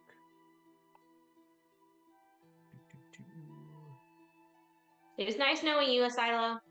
Let's hope those ropes keep. If not, just walk that direction. We'll meet you on shore. Oh God. Or swim. Swim that direction. If only Asilo was a druid, warlock, sorcerer, or wizard, he could have this staff giving him resistance to cold, which might help in this freezing frickin' water.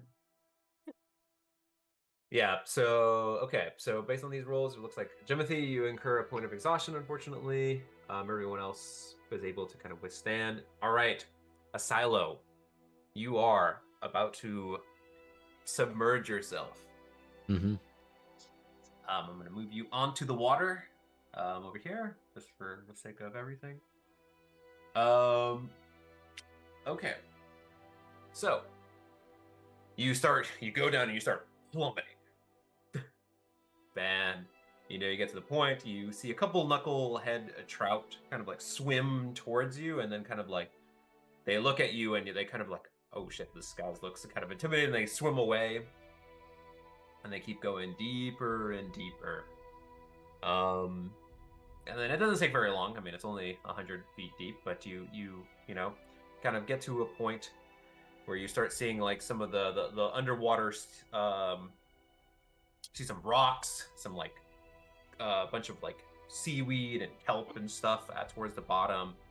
And you reach the bottom there, and you're just like, what are you doing? I start searching for anything valuable. We're looking for treasure. Okay. Give me a perception check.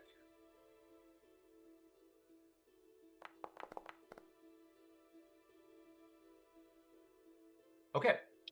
So with a 20, you kind of start looking around, and you're like, you're kind of like kicking up, kicking around, kind of like pushing things away. And you're able to spot some debris after kind of like a bit. Maybe it takes like a minute or two as you're kind of like moving around, and you see some like a plank, like a wooden plank or something. And you notice like kind of like a little bit, like maybe 3 feet away from that is like another like plank. It's maybe like a little larger chunk of something. What do you do? And is this like part of like a larger debris field? Like, is there like a ship down here or a boat down here? You kind of look around and you don't see anything, but you do seem like there is like some sort of like, you see another chunk, maybe like 10, 15 feet away. It's kind of like almost like it's like a corner of it. It's kind of like sticking out from like the dirt, sand, whatever this granular material here at the bottom. Do you follow suit? Yes, I'll walk towards the extra pieces of wood at the bottom of the lake. Okay. With the 20, as you're kind of like also like walking around, you notice that kind of a bit farther away, you see something a little bit, it's like maybe 100, maybe 50, 100 feet away from you. Something that looks a little larger than a knucklehead trout.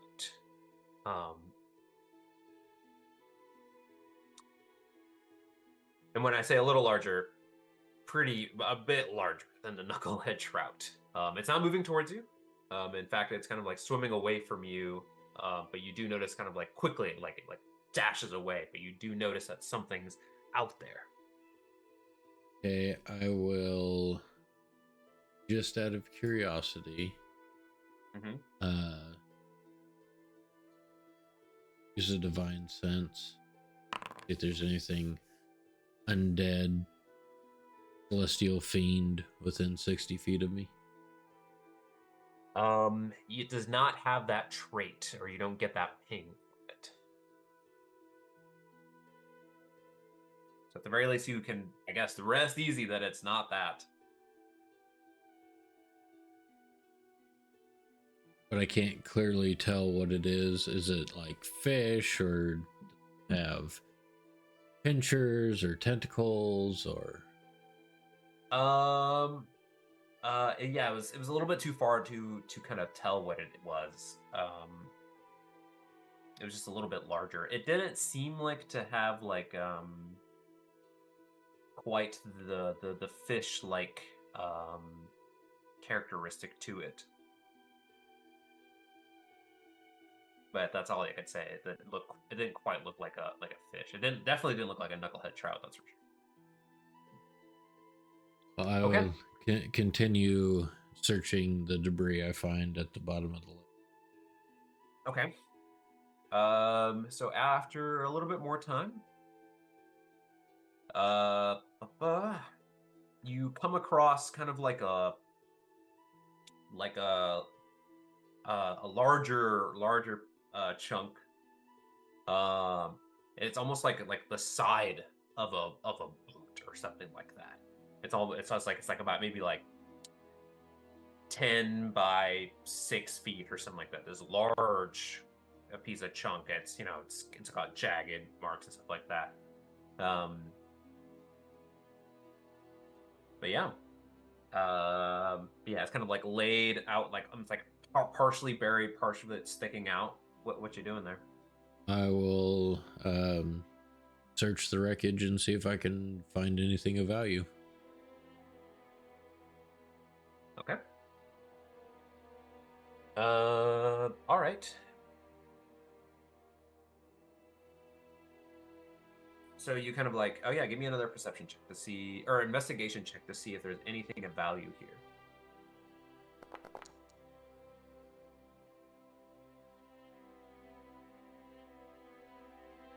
Okay. With a 13, you're start kind of like, you lift this thing up, and you kind of like, and give me a strength check as well, or an athletics check.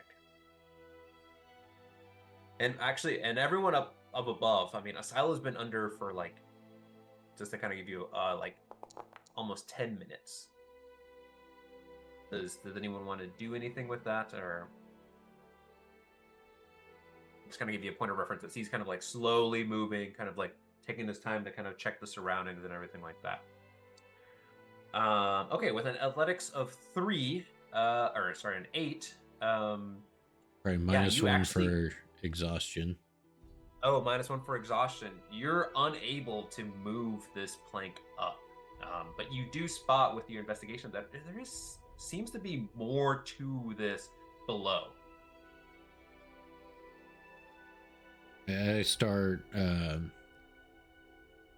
moving the dirt and silt away from whatever it is to see if I can make it lighter, easier to move. Okay. Sure. So you take maybe like a couple minutes, so maybe like 2-3 minutes. You start, moving as much as you can, and you kind of like raise up this kind of like dirt cloud around you, as you're doing this. And sure enough, you're able to kind of like get a little bit more exposed, and give me another athletics check to see if you can now lift this up, this chunk of wood here. There we go. So 22. So with the 22, after you kind of like move some of this the dirt and sand around out of the water, you're able to like, and then you're able to kind of like figure out, like, oh, rather than like straight lift, you kind of like just take a step backwards to kind of like pull it out from whatever.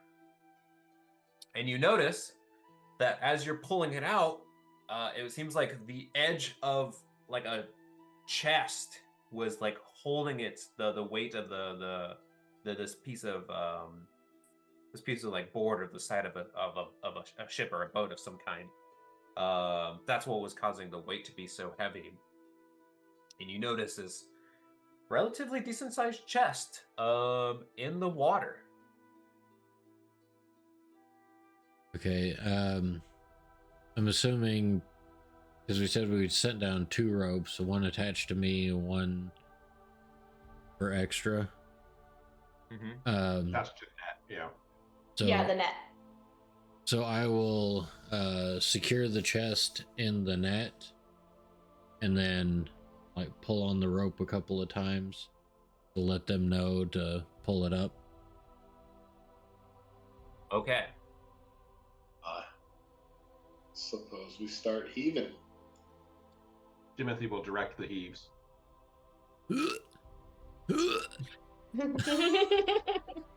Timothy, I'm not 100% sure if you know what you're looking at here, but you're looking at 4 not so strong. Yep. People, so we might need that 5th hand there. Everyone. Yeah, we might need all 4 of us. All hands on deck. Silas not here. Yeah, so I'll monitor the situation and step in if needed. Shit, we might even need a silo to be jumping. I'll be like pushing up on the chest and like trying to swim up with it as well. Stick with your little feet. So So yeah, you kind of like start tugging on it. So you guys get the signal. How are you guys gonna? Is everyone gonna kind of chip in? What are you guys doing? Like, you guys gonna like anchor somebody and tug of war style it, or what are you doing? Yeah, I mean, I think the best bet. Well, there's no blocks. There's no mast. There's no mast, right? Nope. It's just straight. Like a rowboat, pretty much. Rowboat. Someone. We're all gonna have to put our feet like against the edge to make sure that we got a grip and just all pull, I guess. Okay. So the first thing I'm gonna need from everyone as they're kind of like positioning themselves and like, you're about to like pull this thing up, right? And like, make sure you get to keep standing in. I need a dexterity saving throw from everyone on the boat, just to make sure they keep their footing. Who's ever helping here? The check's not gonna be very high. Oh. I bet I rolled lower than the check. Fuck. What did you get for bitching about the water being cold? Yeah, well, I have resistance to cold, so I don't know what the fuck I was bitching about in the first place. The check was it was like a 2-tiered check. So the check was 1 if you passed, if you failed, by how much you would just fall, in the boat, right? Like you wouldn't actually be helping. If you go lower than that, you slip and you fall into the water. So unfortunately, Oz, as you're kind of like trying to grab your footing and you're like about to tug, you slip, and rather than kind of like stepping back, you kind of go forward and you jut yourself into the water. So you have fallen in, my friend. Oz forgets to pull the slack out of the rope before pulling hard and just like topples backwards. Yeah, that's probably even better. It's just like,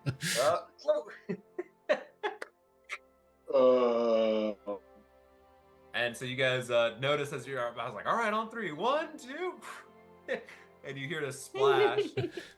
As you all notice that Oz is in the water. Oz, what are you doing? You are in the water, my friend.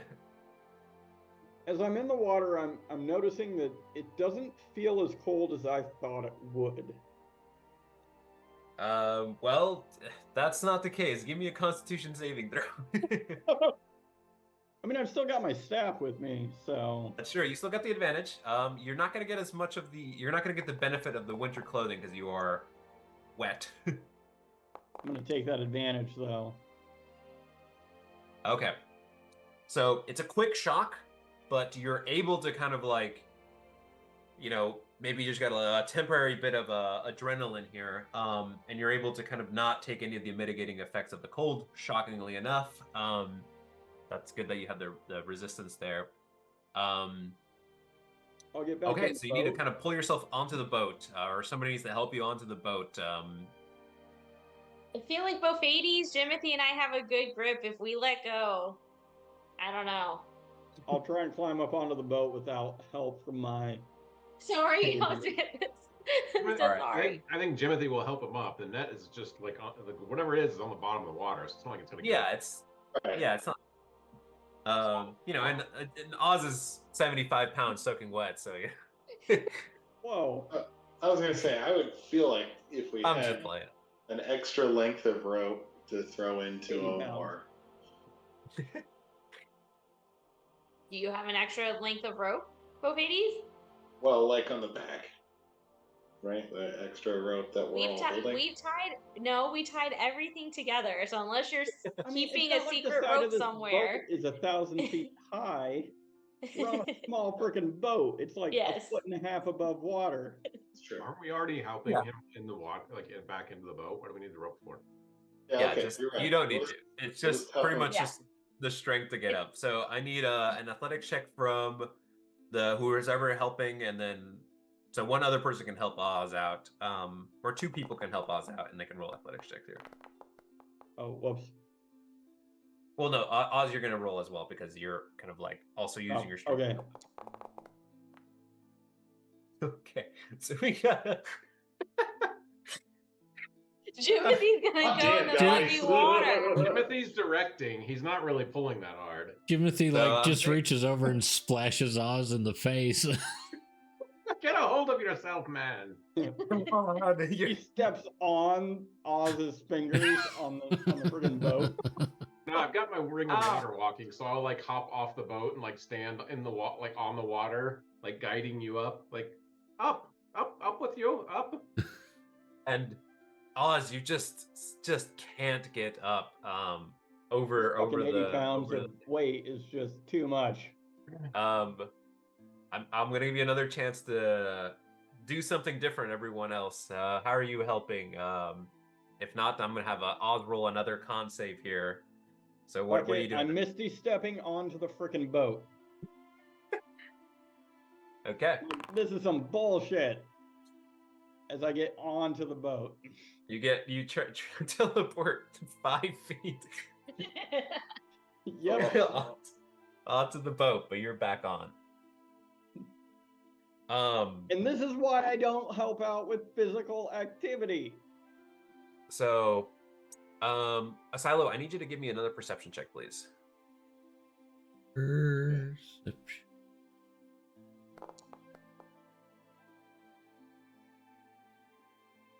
Six. Yeah, things seem to be going pretty well. Everything's Everything's wondering, going swimmingly. You notice that the what you do notice with the seven is just like, why haven't they started pulling on this this chest? That you're like, what's going on? Well, I suppose we'll give her a good old hoist. Okay, so give me another roll here, another athletics check, the three of you, as you're gonna try to pull up your friend here.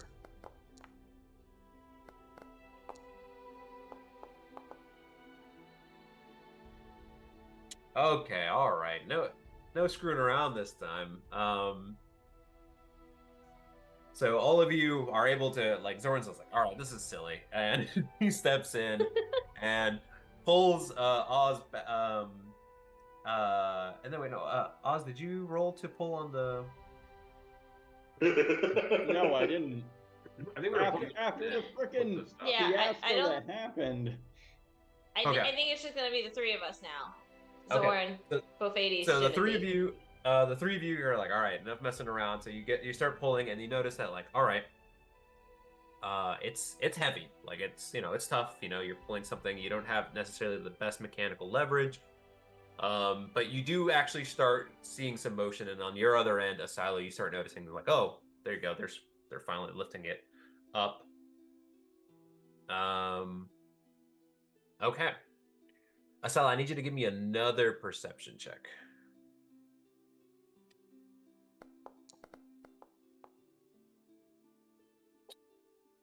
Okay.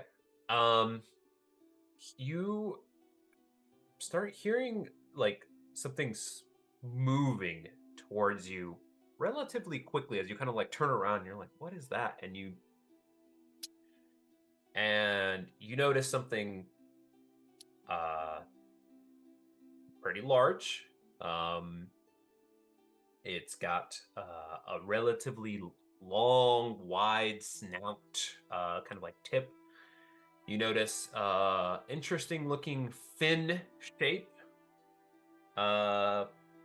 like dorsal type fin. And you notice teeth. You notice some teeth kind of coming towards you. And then you notice a slow Jaws-like theme, no trademark, start playing in the back of your mind as something is coming at you. And I'm gonna need everyone to roll for initiative here. Yo. Okay, so this is gonna be very interesting because I wasn't expecting just one of you to get into the water. Okay, let me add you to the combat here.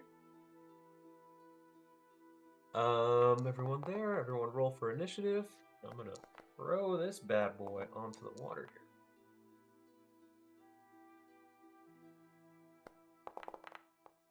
And his name is John C.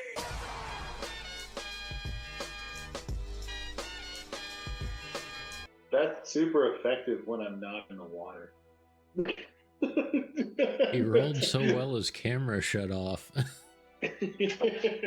your first round's gonna be standing there. Okay. I nailed that initiative roll. Let me see the initiative here. Let me add my. Oh, good. It's already dead. Oh. My bad. That's not what I wanted to do. Okay. Let me roll for this bad boy here. Okay. So, first things first. Actually, let me throw a boat on here for you guys to kind of like. Let's see. I think I made the token vehicle. Yeah, I made a boat. Okay, so I'm gonna put this on here. I think we need a bigger boat. I'm gonna edit. I knew you were gonna say it. God damn it. That boat is tiny. That's what I was going to use my first turn for. No, wrong dimensions. Oops. Make it a little longer. 2x3. There we go. Actually, fuck it. Let's just make it wide. So it actually looks. It's not gonna actually take up the shape, but whatever. Okay. So you got a boat. Let me throw all of you on there. Actually, let me move you guys kind of like towards the middle here. Pew. Relatively, and let's put you cool cats onto. Oh shit! What will I do? I'm gonna say. You guys are there, and the rest of you are here. And shoot. You can kind of change the order where you're at there, but you are in the water. Asilo, you did not notice this creature, unfortunately enough. So it is going to take a bite at you first.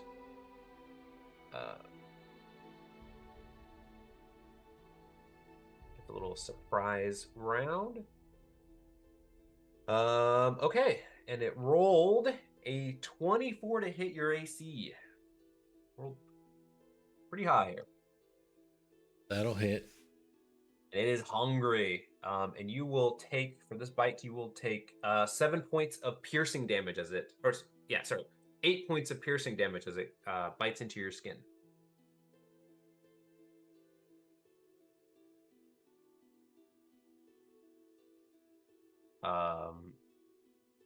Okay. So, Asila, do you bleed? don't know. Feature. Do you bleed blood? Made from wood and metal, but they can feel pain and emotion. Built as weapons, they now find a purpose beyond. Yeah, I don't think there's any blood in their body. Okay. Yeah, I don't think so either. So okay, so you don't bleed. Okay, that's cool. All right. And I'm gonna need everyone before they start out, give me a perception check.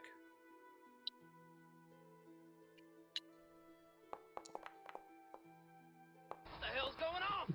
I mean, what the hell is going on? And his name is John. God damn. Dude, you're killing me. I'm ready for my attack roll. I didn't mean to. Okay, Oz, you have no idea what's going on. Everyone else, you notice that you don't you notice like something, it does like, you know how like sharks like go and like take a quick bite and then swim away, right? And then they come back around. So you notice that something moved relatively large in the water, and then it kind of like moved up and around. And you do get see that there's something large in the water.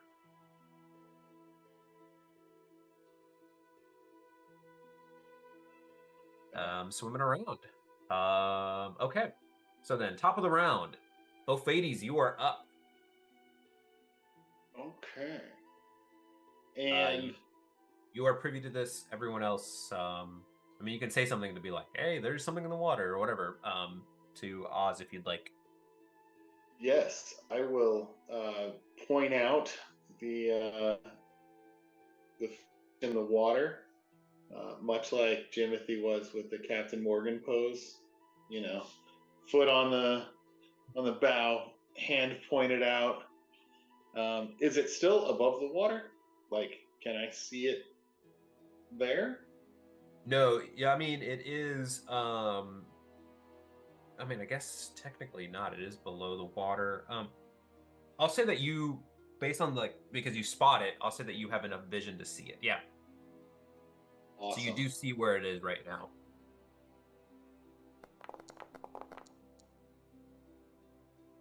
Yeah, too much to hope for 320s in a row. Sorry, bud. Yeah, unfortunately, an 8 is not to hit his 8C as you start blasting, and then you just, it's moving way too quickly into the water, and then you just hit where you thought it would be, and it's not. It doesn't strike.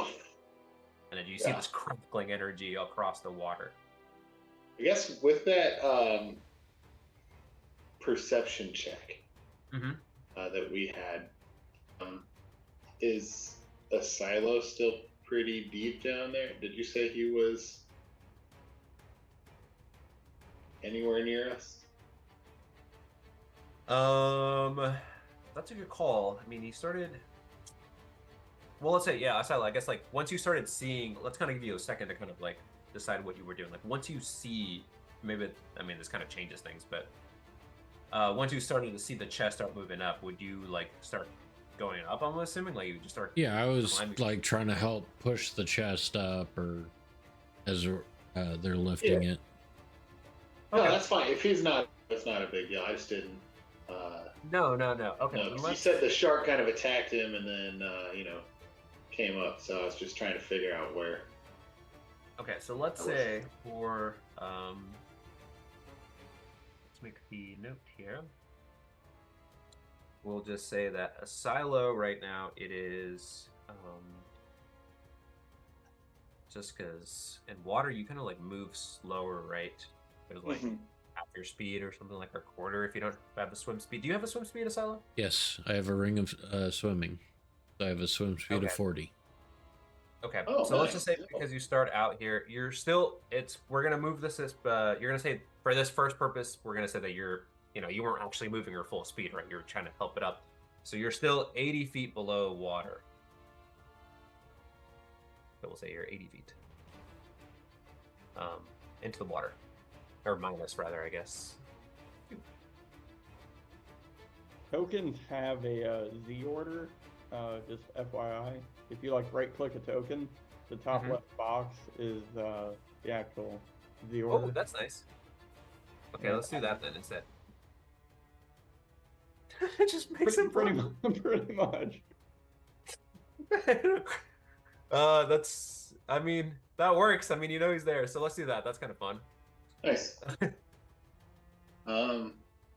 So yeah, I guess after I fired off that shot, I'll just continue holding the rope or trying to hoist if I can. I don't know if that's like another action in and of itself.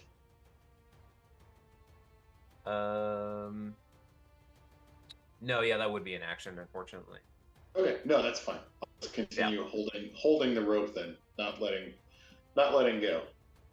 Yeah, that's fair. Okay. So, all right, moving on next, and then I need to.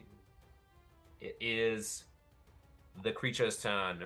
So it is going to take another bite at our friend Asilo here. And does a 15 hit your AC? I'm assuming no. No. Yeah. Fair enough. Okay, that's going to be its turn. And then I want to actually... I wanted to add this boat to the background.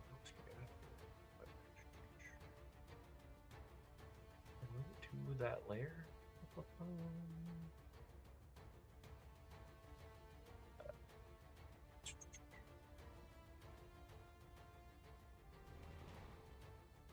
Do you have any suggestions for that? Kind of like put the boat in like the background, I guess. For maybe if we each have like +5 feet on the Z order, that would keep the boat in the background. Yeah, let's say everyone add like let's say they like add themselves +5. If you have that ability to edit it for yourself. So if you kind of like right click yourself, and then kind of like look to the top left. Here, I'll do it for. If you right click and you hit the gear, there's an elevation that you can put in.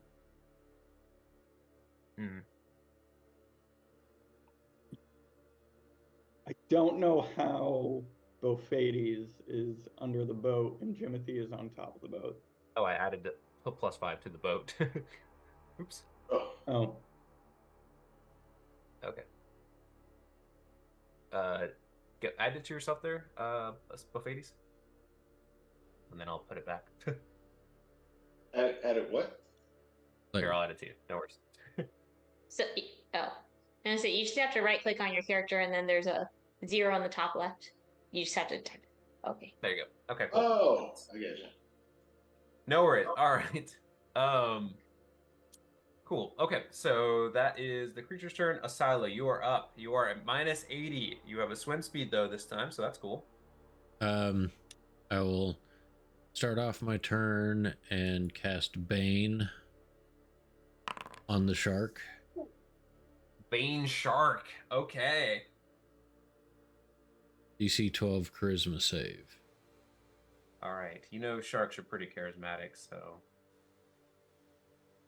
I rolled a natural 20. Let's go. It had a I'll just kind of like it had a. Well, actually, I won't reveal its modifier here. Maybe you guys will pass something else, but yeah, he's a very friendly shark. He just wants to hug you with his mouth. Mm-hmm. He's like, "Arr." With his teeth. He's left shark from that Super Bowl halftime show. Nice. And so, or is it left shark or right shark? I don't remember which one it was, but it was right shark. Right shark. Okay. Okay. I thought it was left shark. Sorry, continue with your turn there. And I will also swim 40 feet up. Okay, so you can edit there your elevations. You're up 40. You're -40 now. Oops. Okay. Moving on next. And it's gonna take a quick bite at you, and then is it gonna hit on you or no? Give me 1 second. Actually, I didn't move it, so hand off the chess piece. Jimothy, you're up. Can I see this thing from where I'm at? You can see this thing. I did a hand off the chess piece. I didn't move it when I should have, so you can spot it. Okay, then I will throw a psychic blade. Timothy's about to go fishing. This is the fishing I was hoping for. Oof. That's not great. If only I had my net. It's a little. The water's blurry. I'll throw again. Yeah. What the hell's going on? I mean, what the hell going on? Okay. What do you got? A 13? Yeah, unfortunately, a 13 is not enough to hit. Okay, that's it. Okay. Moving on. Next is Zoran. So does that mean everyone has let go of the rope that they have, or? No, I have not. Yeah, he because he just blasted from one hand essentially. Okay. So we still have a hold of the rope then. Okay. One person has at least the hold of the rope. You Okay. technically still do unless you're gonna let go. No, I was planning on not doing that, but if everyone else did, I probably don't want to get dragged into the water or something. So, okay, I would like to, speak with animals on myself. Okay. If I have to do a perception check, let me know. But I would like to tell the knucklehead fish to target this creature that has invaded their waters. If that is possible. Oh, this is okay. No, I like this. This is fun. Are you Squirrel Girl? You're fucking. If I can't do that, like if the knucklehead fish have sway, let me know. I mean, I'm not sure. Give me a D100. We'll do a 50-50 here. We'll say above 50, there is a couple knucklehead trout. Below 50, there's no knucklehead trout. All right, 73. Okay, there are. Let me see how many knucklehead trout are there. There were D4 roll here.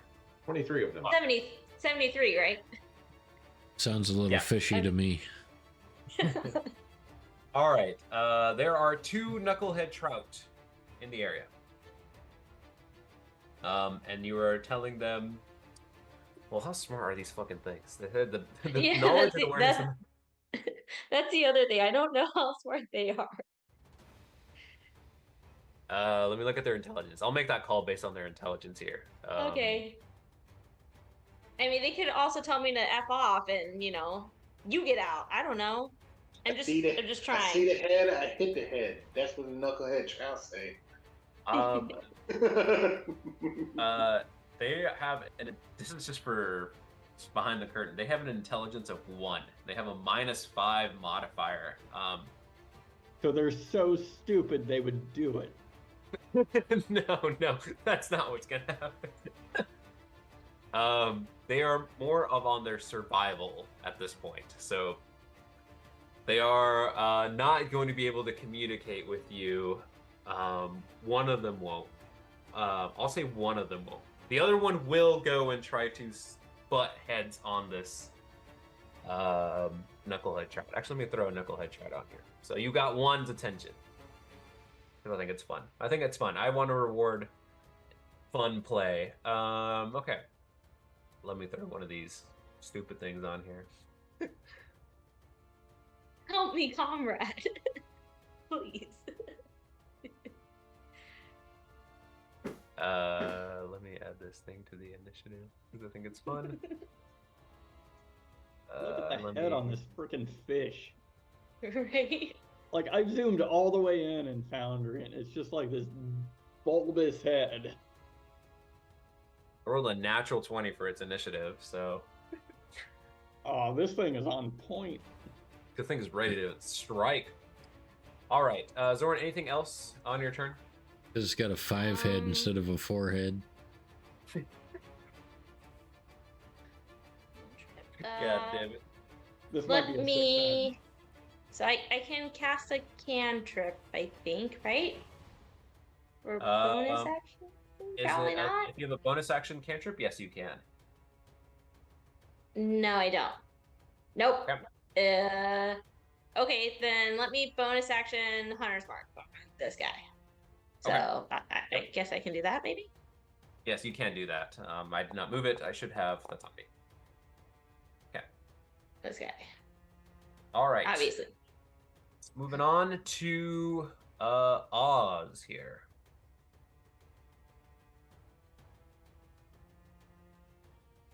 I don't know what kind of beast speak is happening over here with Zoran. Can I even see this shark? You cannot. I will say that you are aware that there's something in the water, but you cannot see the shark as of right now. Can I see any like large? Well, I wouldn't know that. I don't know what this thing is. Well, I guess did Bofades say that it was a shark in the water? He said there's something in the water. I think that's what he said. But he did not say that there's a shark in the water. I don't think he could make out what it was. He just saw it was something. Correct. Okay. Yeah. You could make an attack, and I would say you could guess based on like how he's like, there's something in the water, and kind of like maybe like points to the general area. You could make an attack with disadvantage. I would allow that. Yeah, I mean, I'll glance around very quickly to see if there's any large like icebergs or anything around us. Sure. I mean, you can kind of use the map here where you're at, like what you see the features, that's what's there. So you actually see like those pieces around you. All right, but I can't really see this thing, so I'm just gonna go ahead and Do you roll another perception as an action to kind of see if you spot it? Like if you want to do that, if you want to use your bonus action for something else, that's fine. But let me ask this question. If I roll successfully on this perception, will I then be able to see it on future rounds? That's contingent on if I decide to move him or not. Yeah, I was gonna say, I mean, if it's moving, I don't know. Just because you spot something in the water. Well, if it's moving up to the surface, I'd like to think that you would still spot that moving closer and closer to you. Yes, Yeah. yes. If it starts moving towards the surface, which, you can kind of maybe, this is a little metagamey, assume, right, that that's going to be happening as a silo is probably trying to get away from it. So that's a little metagamey, but yeah, you're smart enough. I think you could probably make that deduction that a silo would probably want to get away from this thing. Yeah, I mean, I guess. Gosh. But yeah, that's your call there. Yeah, no, I mean, I don't see this thing, so I'm probably gonna try and like peer into the water and see what my elven eyes can see. Sure. That's just how the cookie crumbles this time. So yeah, let's see what you spot. I'd like to think I spot the fucking shark. You see the shark with a natural 20. You certainly see the shark. In 6 seconds, you're mine. All right. Since we're kind of approaching time here, we'll do one more round, and then we'll, depending on what happens, we'll kind of stop there for tonight. Does that seem fair? Okay. Yeah. Cool. So top of the round is Bofades or Bofades. What are you doing? All right, we're still holding on to the rope, but we're gonna fire one more bolt at that sharkity shark. Sharkity shark. Oh, my friend, what's happening? Oh, I had a feeling. Okay. What goes up must come down, unfortunately. Yeah. So yeah. Again, you send another blast, and for the other people, especially you, Oz, now that you can like specifically spot the shark, you're like, how did you miss this thing? Mm-hmm. Big. It takes effort. Yeah. What are you doing? Anything else, Bofades? No, I'm gonna hold Okay. of that rope. I know that's the priority. Yeah. All right. Okay, it is the knucklehead trout's turn. It actually goes before the shark. So this thing is gonna go headbutt. It's gonna almost ram into it. The shark here, based on Zoran's plea here. Does it hit this I have thing? faith in you. So it does kind of like butt inside, but it doesn't provide enough force to really do damage to it. So unfortunately, that is a miss based on its attack roll. It's funny. It's sad. It rolled max damage, which is unfortunate, but did not hit. Okay. And it doesn't seem like this creature is phased. It does not. You couldn't really tell. It's not. You do see it you kind of spot it bump into it, but you're not sure if it actually did anything. He's like, "Oh, is that plankton on me? Whatever." Yeah. So the shark here is going to use its movement to it's going around and take another bite at a silo here for a 20 to hit your AC. Beats it. I'm going to use my reaction to say, "Don't hit my friend," and I'm going to cast Silvery Barbs on the shark. Which, I don't know why it rolled, but it has to re-roll the 20 and use the lower roll. Oh. Stupid. All right. Oh, okay. Does a 15 hit your AC? No. Boo! You're ruining my fun. And I'm going to give a silo advantage on whatever he needs to do next. All right. It is going to use its movement. It does a bite, and it's going to go wrap around somewhere. So it's going to go invisible for a little bit. Pew, pew. Is it trying to move away from me after moving into range and hitting me and moving away? Yes. Sentinel. You have advantage on this. You do get it. Please don't hit it. Otherwise, it ain't going nowhere. Oh man. It is not going anywhere. And 23 does hit. I'm going to savage attacker on that roll and see if I can't get better. So 9 bludgeoning damage.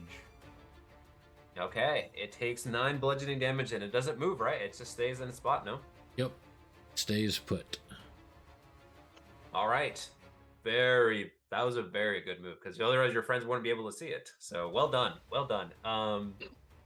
Oz, give yourself, because you're using your stuff still, I think it's cool. Give yourself a point of inspiration. That was really cool. I like that. I'll take it. I need to stop rewarding you for using your spells, but I was like, that was pretty sweet there. Okay. Up next is a silo. And since it's not moving, I don't think that gives me any type of advantage. Nope, but it's there. Then you can take a swing at it. It's not going to be away from you. It's almost like you can't go after it.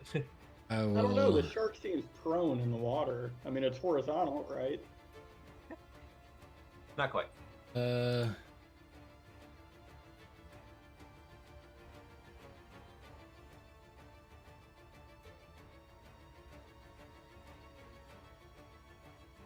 Why not? I will bonus action Thunderous Smite. So keep that in mind. And then I will take another swing at it. Woo.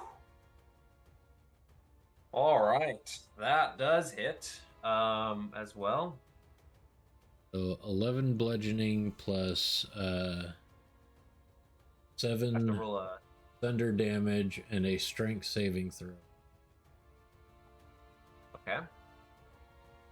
It is looking pretty rough, and then let me roll the strength saving throw here. It rolled a 21 on its strength save. So it is a-okay. Is not pushed away from me or knocked prone. Yep. But yeah, you do the damage, and it's looking rough here. Okay. And I will swim up to the surface. Okay, you are up on the water above your head's surfaced. You guys all spot Asila's head come up on the water. This thing's still there. Jimothy, you are up. All right, I'm going to.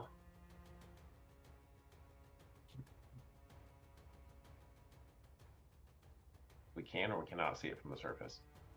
You can see it, yeah. Because it was smart play because it was going to move after it bit a silo or attempted to bite a silo, but because of everything that happened there, it's still there. So it's still in the same spot that you spotted earlier. All right, 17. A 17 does hit his AC. All right. Well, I'm assuming if a silo sentineled him, he's next to him. So. Well, he's 40 feet below me. He's 40 feet below you now. Him now, so you don't get the sneak attack. Oh, okay. Yeah, unfortunately. But you do get a strike. Bonus action ability, steady aim. Yeah, I can. I mean, I guess if you'll let me. I don't know if I can apply that after I've already made the attack. Mm. Yeah, I'll say not for this time, but yeah, that's a good thing to know for the future. Okay. So 10 and 8. Psychic. Well, you lucky son of a gun, how do you want to do it? I'm assuming that like I can barely make it out, so I just like kind of fling him down there, and I'm like, is it dead? And sure enough, after a second or two, you big skull notice forms that in the something water. starts slowly rising on the water. This large shark resurfaces. Yeah, wow, okay, I didn't think you guys had some great turns there. You have defeated said shark. We have to take this back. You know, like this has to be our fishing. We have to get a net around this thing and tow it back. Yeah. But we'll say you end the combat. There are no other sharks that appear or anything like that. You notice that the knucklehead trout starts biting at the carcass there. But for all intents and purposes, you are out of initiative. And since we're a little bit over time, we'll kind of stop there for the evening and pick up on what you're gonna do with its body next time. And can I ask the knucklehead fish to help us with guiding this chest to the surface? No, it's too stupid for that. Perfect. But yeah, so we'll stop there for the night. We'll figure out what happens with how you take the body back, and then what goodies you find in the treasure next time. Alrighty. But yeah. Cool. Good job, guys. Well done. Thanks. Thanks, and see you guys next week. Yeah. And then kind of think about where you want to go next after you figure out what's inside this treasure. All right. But it's empty. It's gonna be a picture of like someone's mom or something. Yeah. Like a painting. It's gonna be someone's mom. It's just somewhat like a body of a mom in there. Oh man. That's sad. I'll go see you guys. I gotta make a phone call. All right. No worries. Have a All good right, night. we'll see you guys. Bye. See you next Bye, guys. time. Bye.